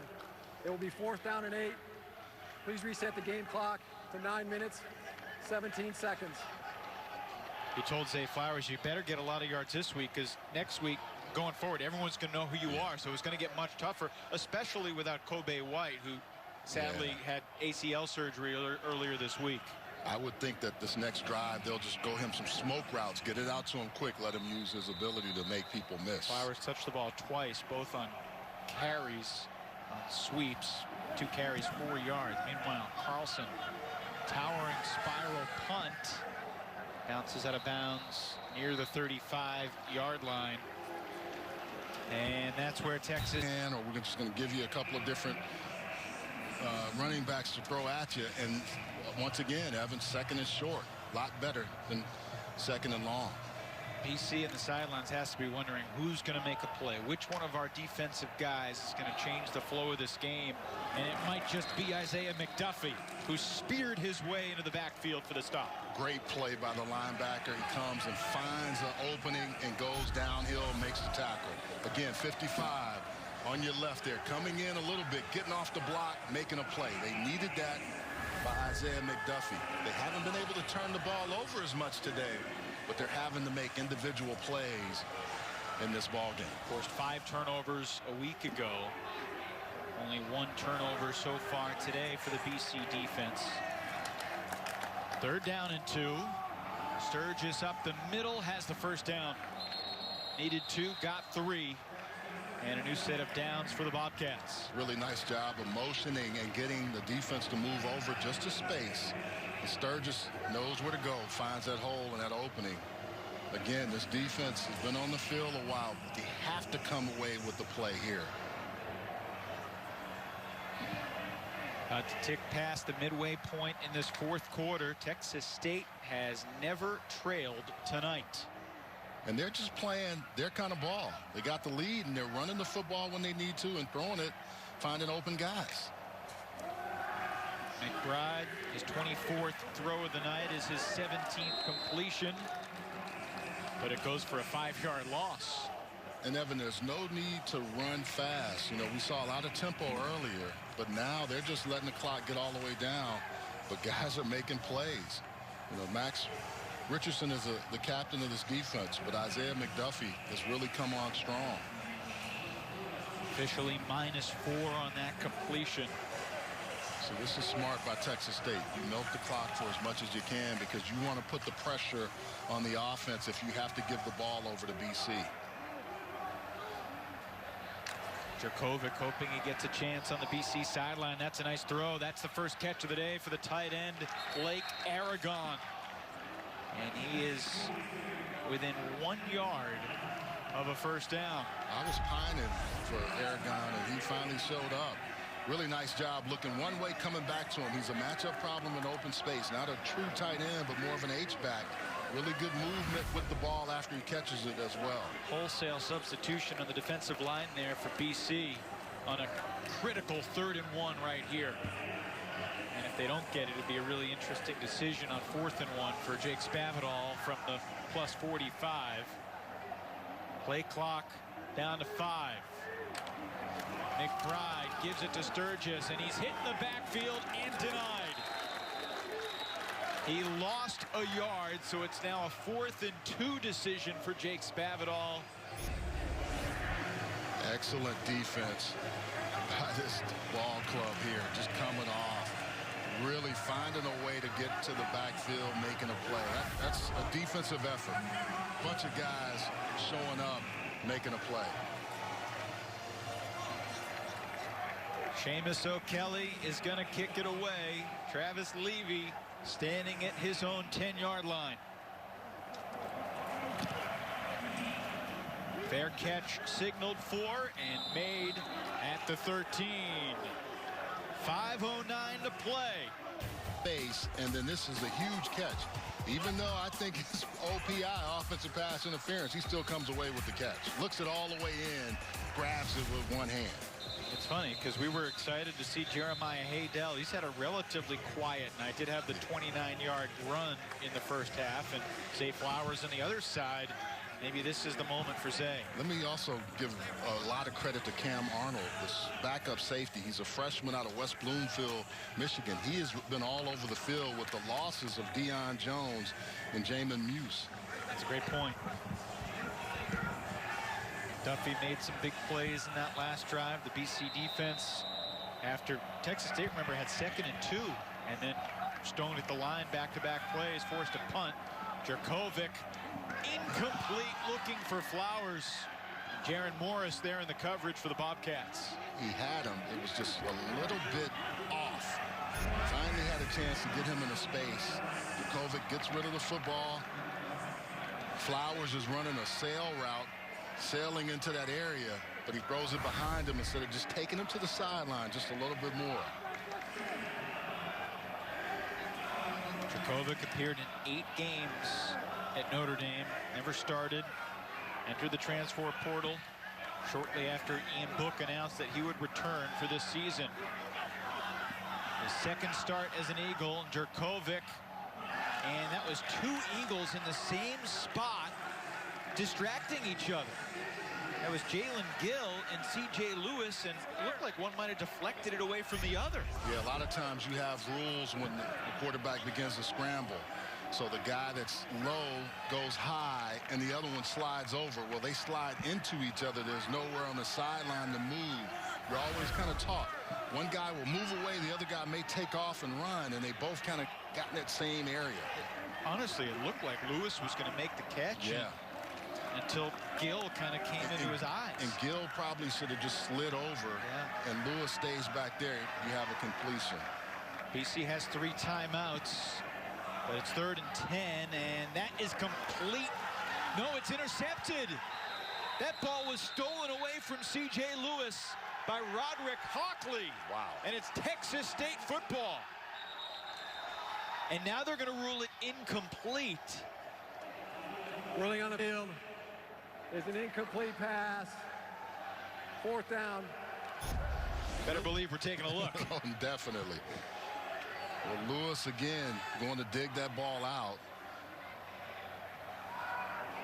And it's, man, that angle, it looks like the ball never hit the ground. He gets under it. Hockley is there sitting on his body, and Hockley seems to just take it away from him.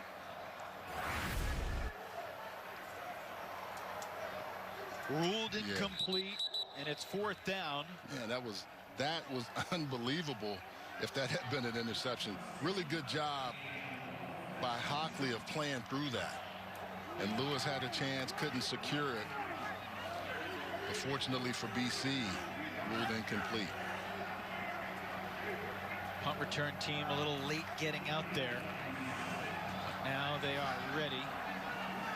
Haydell standing at the Bobcats 47, now backpedaling, and he fair catches it right around his own 31. So a good punt there by Carlson, but again, it's now up to Tem Lukabu's defense to get the ball back to the BCO. We've had the good fortune of being able to hear Lukabu talk to that defense, and they've improved. But this is going to be a key drive with 4 minutes and 41 seconds. You usually go into 4-minute offense, sometimes around 5 minutes. If you're Texas State, you don't want to play prevent offense, so to speak, but you want to run the football and use as much clock as you can. McBride, 221 yards passing against Lukabu's defense. Lukabu was a linebacker coach for the Cincinnati Bengals last year. Pickup of 4, give or take, on the first down carry by McBride. When you have a defensive-minded coach, you always want to have guys that have your philosophy and understand what you're trying to do. And they really seem to be on the same page. They have to be here. Texas State again. They're going to use as much clock as possible and don't worry about snapping it until within 5 seconds. That's part of that 4-minute offense. Let the play clock wind down. Snaps it with 7 remaining. McBride's throw is incomplete. That was dropped. Missed opportunity there by Barbie. He was not going to have the first down yardage, but he would have made it an easier 3rd down opportunity. And McBride gets it to him right in the right spot. Barbie looking to run before he secured the catch. Good defense also. Really good job there. DeBerry was the Josh guy. DeBerry. All righty, Charles, 3rd and 6. Under 4 to play. Eagles are going to bring the pressure here, you'd think. Here comes McDuffie. McBride cannot escape. Wow. That was a nice play by McDuffie, because he had been beaten before by McBride, and he said, I'm not going to let you get outside. I don't care what you do. And he made McBride spin back in where his contain was. Really nice job. McDuffie has come on here in this quarter. Huge play by the linebacker. Punting teams back on. McDuffie's got 12 tackles, 3 of them behind the line of scrimmage, 2 of them sacks in the game. And Levy gets missiled at his own 35, and a flag flies. Either going to be getting inside of the returner, or I don't think it's targeting. It's Torrey Spears, who's already been called for 1 late hit out of bounds today. Yeah, I think basically you have to give the returner enough room to catch the ball. By the way, Torrey's dad, Marcus, was a 2nd-round pick of the Bears. Spent 11 years in the NFL. Personal foul, targeting, kicking team number 0. That play is under further review. And they'll review it and see if Spears can play for the final 3:15. Yeah, whenever you seem to come with helmet to helmet, or your helmet gets in anywhere in that vicinity, he's trying to go lower and not raise the crown, but he's still, and that's actually Jamin Morris. You're right. Yep, that was Jaron Morris. Excuse me. Jaron Morris was the first guy down. He's one of those gunners with that speed. They can't afford to lose him. So coaches talk all about the strike zone now, tackling, which is above the knees and below the neck. That looked right around the neck or the shoulders. And the other thing with me is that he lowered his head. He tried to side and put his shoulder in there, which is, like you said, the strike zone has become a little more difficult for defenders. He's trying to move his head out of the way. That looks like a good hit to me, but I could understand the targeting call, and it'll be really interesting. Remember, they changed the rule last year that they need to confirm the targeting. If there's any wiggle room, they'd say, no, it's not targeting. But I also said this, and Spavital thinks it's not. I think too many people have said this. There needs to be levels. They need to have levels of targeting, and I think that's the one thing that you're going to probably see at the next iteration of it. One level for ejection, 1 level for 15 yards. And yet they want to legislate that play out of the game, and certainly the ejection. Here's Jeff Huser. After further review, the ruling on the field is confirmed. 0 has been disqualified. Wow. So each secondary has lost one of its leaders. BC lost Jamin Muse, the junior, in the first half, and now Jaron Morris. Just like you're saying, he's trying to do the right thing. He's trying to move, and Levy is going down. The strike zone changes as you start in. That's a tough call. And you know, obviously Texas State loses one of its top defenders here in the critical moments. The 15-yard penalty also puts BC across midfield. Look, they're at the 48-yard line thanks to that 15-yard gift. So no Jaron Morris out in the field. Roderick Hockley takes his spot. Hunter Long on the first down catch of about 6 yards. Morris, as we saw earlier, he's had interceptions last week and this week. Hockley has played well in this place, but now he has to go full time there. BC gets the snap quickly. Jurkovec, completes it to Levy. The clock stops as they'll move the chains. First down at the 37-yard line with under 3 minutes to play.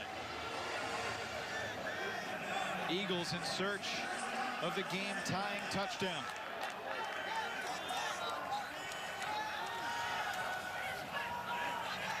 Jurkovec completes it to Zay Flowers for the first time tonight. Flowers picks up 5 on his first reception of the evening. But still not a pass that he can take and do anything with. They're trying to move at a tempo speed, too. Under 2.5 now. Jurkovec completes it.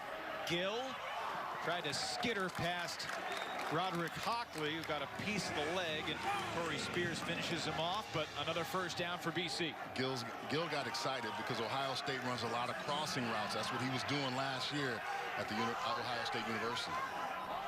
BC on the move. Pressure coming.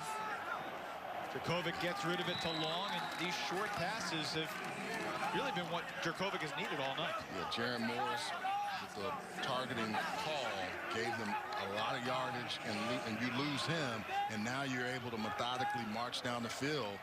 College football, you have a chance to get out of bounds, you have a chance to stop the clock. Now you're in position to score. Certainly no consideration of a field goal here. Down by 7. They have the 3 timeouts, and they are going to huddle up here to take a little time off the clock. It's kind of that middle road. You want to score, but you don't want to leave a ton of time for Texas State. Looking to the end zone. Jurkovec's pass was caught out of bounds on a great effort by Gill. Gill is going to become a guy in this offense. You can see they're trying to go. He was out of bounds, but really nice grab. Usually when you see those other receivers making plays, you want to go as well. Is there any chance that toe touched the turf? Inbounds? Doesn't matter now. Third down. Jurkovec buys some time and throws it away, and a flag comes in late. Is this going to be a late hit on the BC quarterback? Sure looks like it. It would have been 4th and 5. Instead, it's 1st and goal. 3. It's half the distance to the goal line, automatic, first down. What a killer penalty for the Bobcats defense. Can't have those kind of penalties, but if you're BC, you're going to take it. Jalen Gill has to come out. Jelani Galloway comes in and takes his place. Ball spotted at the 8-yard line for Boston College. Phil Jurkovec under pressure gets rid of it, and Levy gets pounded out of bounds just narrowly inside the 5.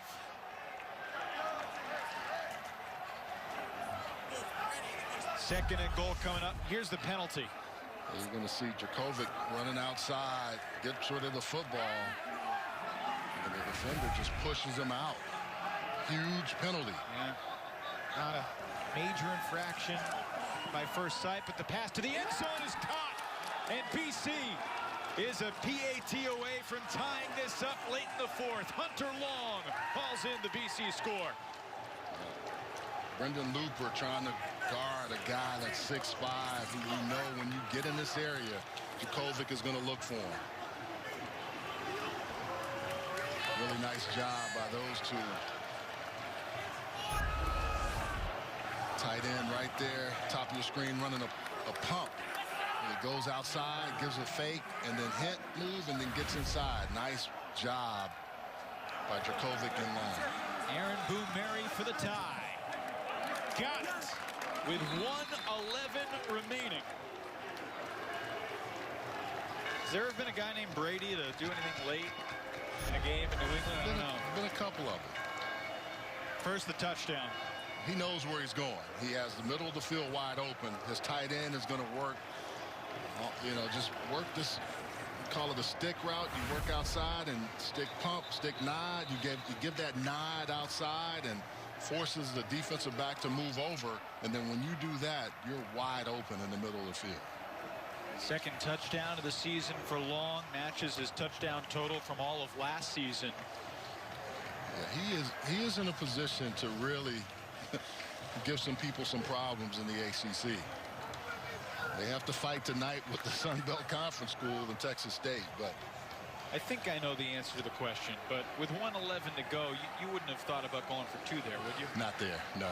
I think they did the right thing. That was everything they had going for them. I like the decision to go for the extra point. BC trailed in this game 21-7. Has scored the last 2 touchdowns to tie it up with 1:11 left.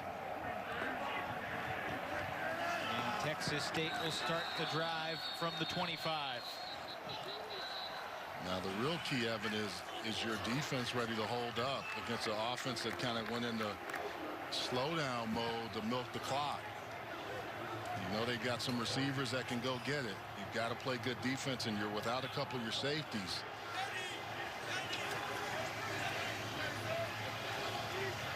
Let's check in with Abby on the sidelines.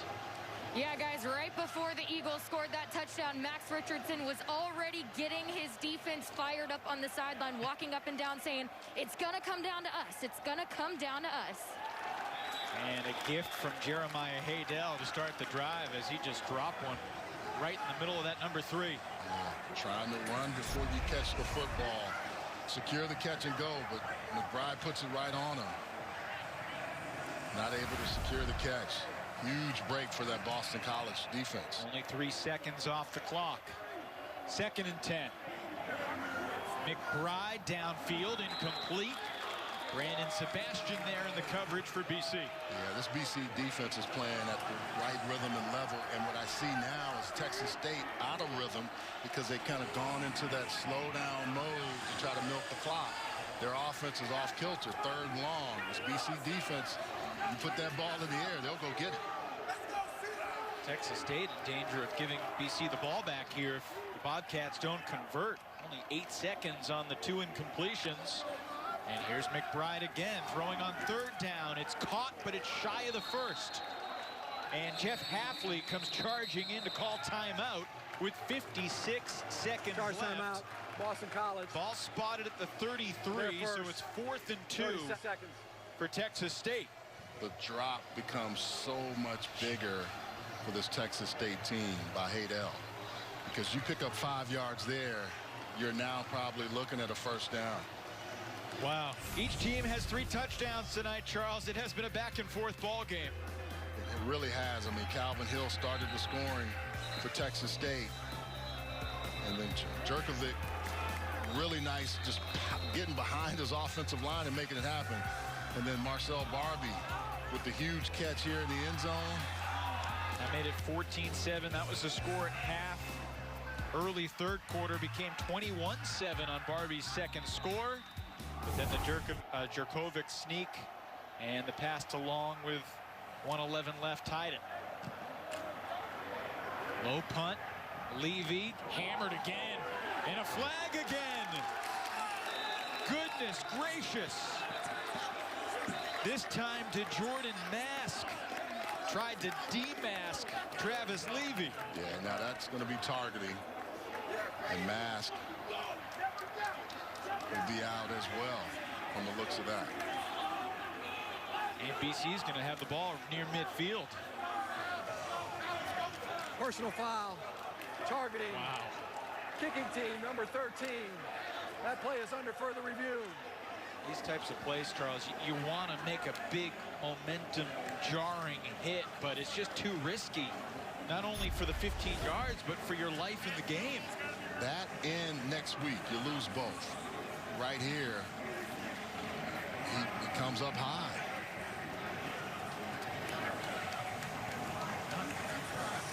Again, if you go by the letter of the law, that's why they throw the penalty flag there.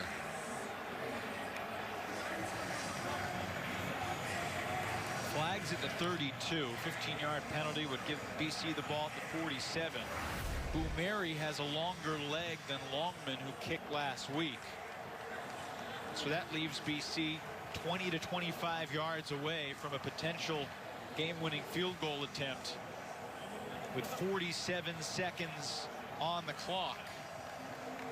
8 penalties, 76 yards for Texas State if this stands. And there is the Temple transfer, Boumeri, who's had a nagging hip issue during camp, battled back and forth with Longman, and he might have a chance to be a hero here in the final minutes at Alumni Stadium. Well, you give them such a short field, and you lose another key component of your defense if the rule is upheld.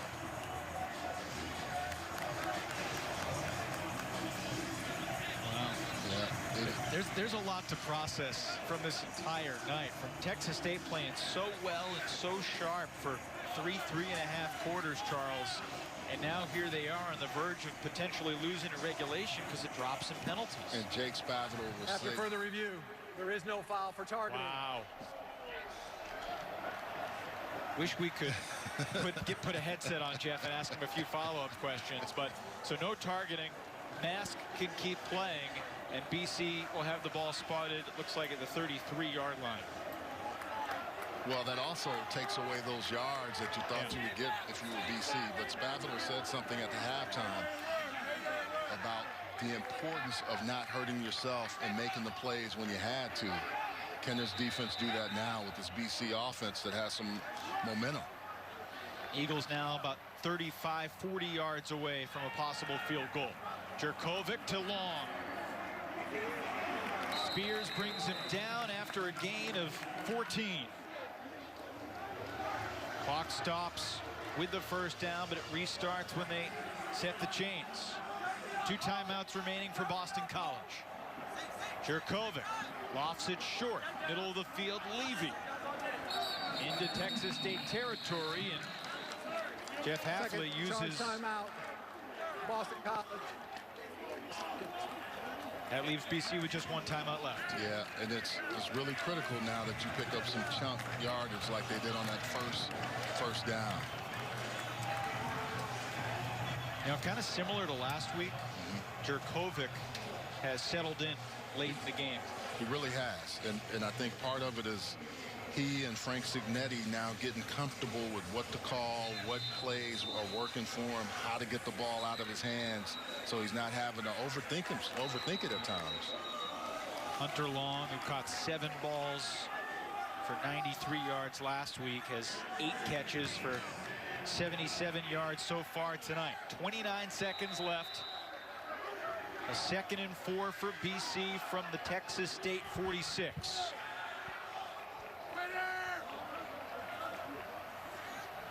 Just a 3-man rush, and the pass is complete down near the 30 to Zay Flowers. Huge pickup by Zay, and that's also what I said. You needed a chunk play, and you get one here. This is a big-time throw. Other hash, wanted to come back out, and he's able to fire that ball in there.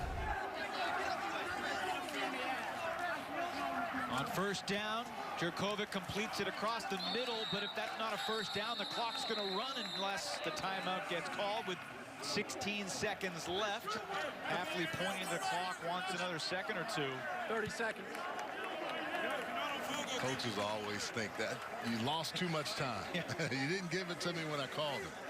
All right, so they're at the 23-yard line. This is basically would be a 40-yard field goal for Boumeri, whose BC long a year ago was 45. He did make a 52-yarder as a member of the Temple Owls in 2017. He missed all of 2018 with hip surgery. He didn't play last week. Nagging injury kept him out, but 16 seconds on the clock. If you're BC, you can't have a completion that's inbounds that isn't a first down right here, right? Yeah, if you do, you better have your team ready to go and get out on the field as quickly as possible. The other thing is you can't afford to give up lost yards. You can't have a sack. You can't have any negative play. But the most important thing is your PAT or your field goal team is going to be prepared. They're going to be on the sideline, and we used to call that Mayday, where everybody runs out and you're ready to go if you have to. It's second down here, so theoretically, if there was a play for less than 2 yards, they could spike it if they can get to the line fast enough. Presumably this throw has to go beyond 2 yards. Here it comes. Blitz is coming. Jurkovec completes it to the sideline. Hunter Long is out of bounds at the 19 with 12 seconds remaining. Just using this big tight end, getting them in space, making sure to secure the ball, and if it's an incompletion, it's going to be him or the sideline. Nice throw, nice catch. Boston College down by 14 late in the third. Now on the verge of a tremendous comeback win in Jeff Hafley's first home game as BC head coach. Looking to the outside, to the end zone. It's incomplete with 7 seconds left. Intended for C.J. Lewis. Now you kick it. C.J. Lewis can't really get off the bump. You got to find a way to beat that. But now you put it in the hands of your field goal kicker. The long snapper is Aiden Livingston. The holder is John Tessitore. And the Boston College kicker is Aaron Boumeri. Jake Spavital from the Texas State sideline takes a timeout. First turn timeout. So make Texas Boumeri State. think about the upcoming 36-yarder a little bit. He's going to make sure he's prepared and ready to kick that ball. The other thing is, think about this. Jaron Morris, who had the block earlier, not in the game. You don't have that guy off the edge with that speed that blocked one earlier. That's a great point. So football is a funny thing, isn't it? I mean, this game has been a labyrinth from the opening kickoff. We kicked off on time, which isn't always a given in college football in 2020. 7 seconds on the clock from the left hash. Aaron Boumeri is going to try to win the game for Boston College.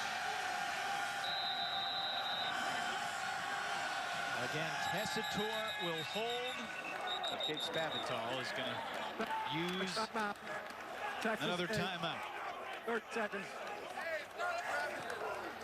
Guess he says, I'm not going to take him with me. I don't know about you. I would be okay with this becoming an annual rivalry. They haven't played in over 100 years of college football, but this has been a fun ball game. It really has been. It really has been, and you can sense that both coaches want to get their programs going in the right direction, and this Texas State team has really come out and battle. And represented the Sun Belt Conference well. I mean, the Sun Belt with 3 marquee wins already this year. Remember last year, the only time in the last 5 years that a Sun Belt team beat an ACC opponent was App State going to Chapel Hill. That's true. And beating Mac Brown's team last year. What a win that was for the Mountaineers. Boston College trying to stay perfect in Jeff Hafley's rookie season as a head coach. Now, there's one more timeout for Spavital, and he's not going to take it with him back to San Marcos. I think Texas State, 30 seconds. He's going to exhaust all of them. But I think if the shoe was on the other foot, I think it would happen the same way. Really nice job by both ball clubs. Texas State really coming out and just jumping on top of Boston College. But what I like about the Eagles is they fought, hadn't been pretty again, but I think they kind of have that mentality. Hey, we got to be lunch pail kind of guys. It's not going to always be pretty. But when you get a W, if you're able to, and I know for Jake's team, you go on the road, if you can find a way to keep this game going into overtime. No more timeouts, Charles, for either side. Jurkovec got BC into position. 49 yards in 6 plays over 40 seconds. And now it's up to Aaron Boumeri. The 36-yarder is good. Boston College, with 3 seconds remaining, takes its first lead of the night.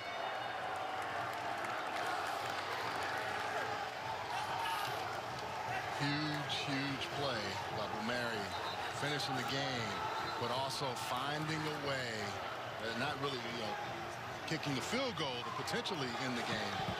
A really good job by this Boston College team of battling back more than anything. That kid's fired up. Yeah, they're all fired up. You know how hard it is to win games, and that's the other side, knowing how hard those guys from Texas State fought as well, in the position to have a chance to win that game. It's going to get tougher the next few weeks for Boston College. Today begins a 3-game homestand.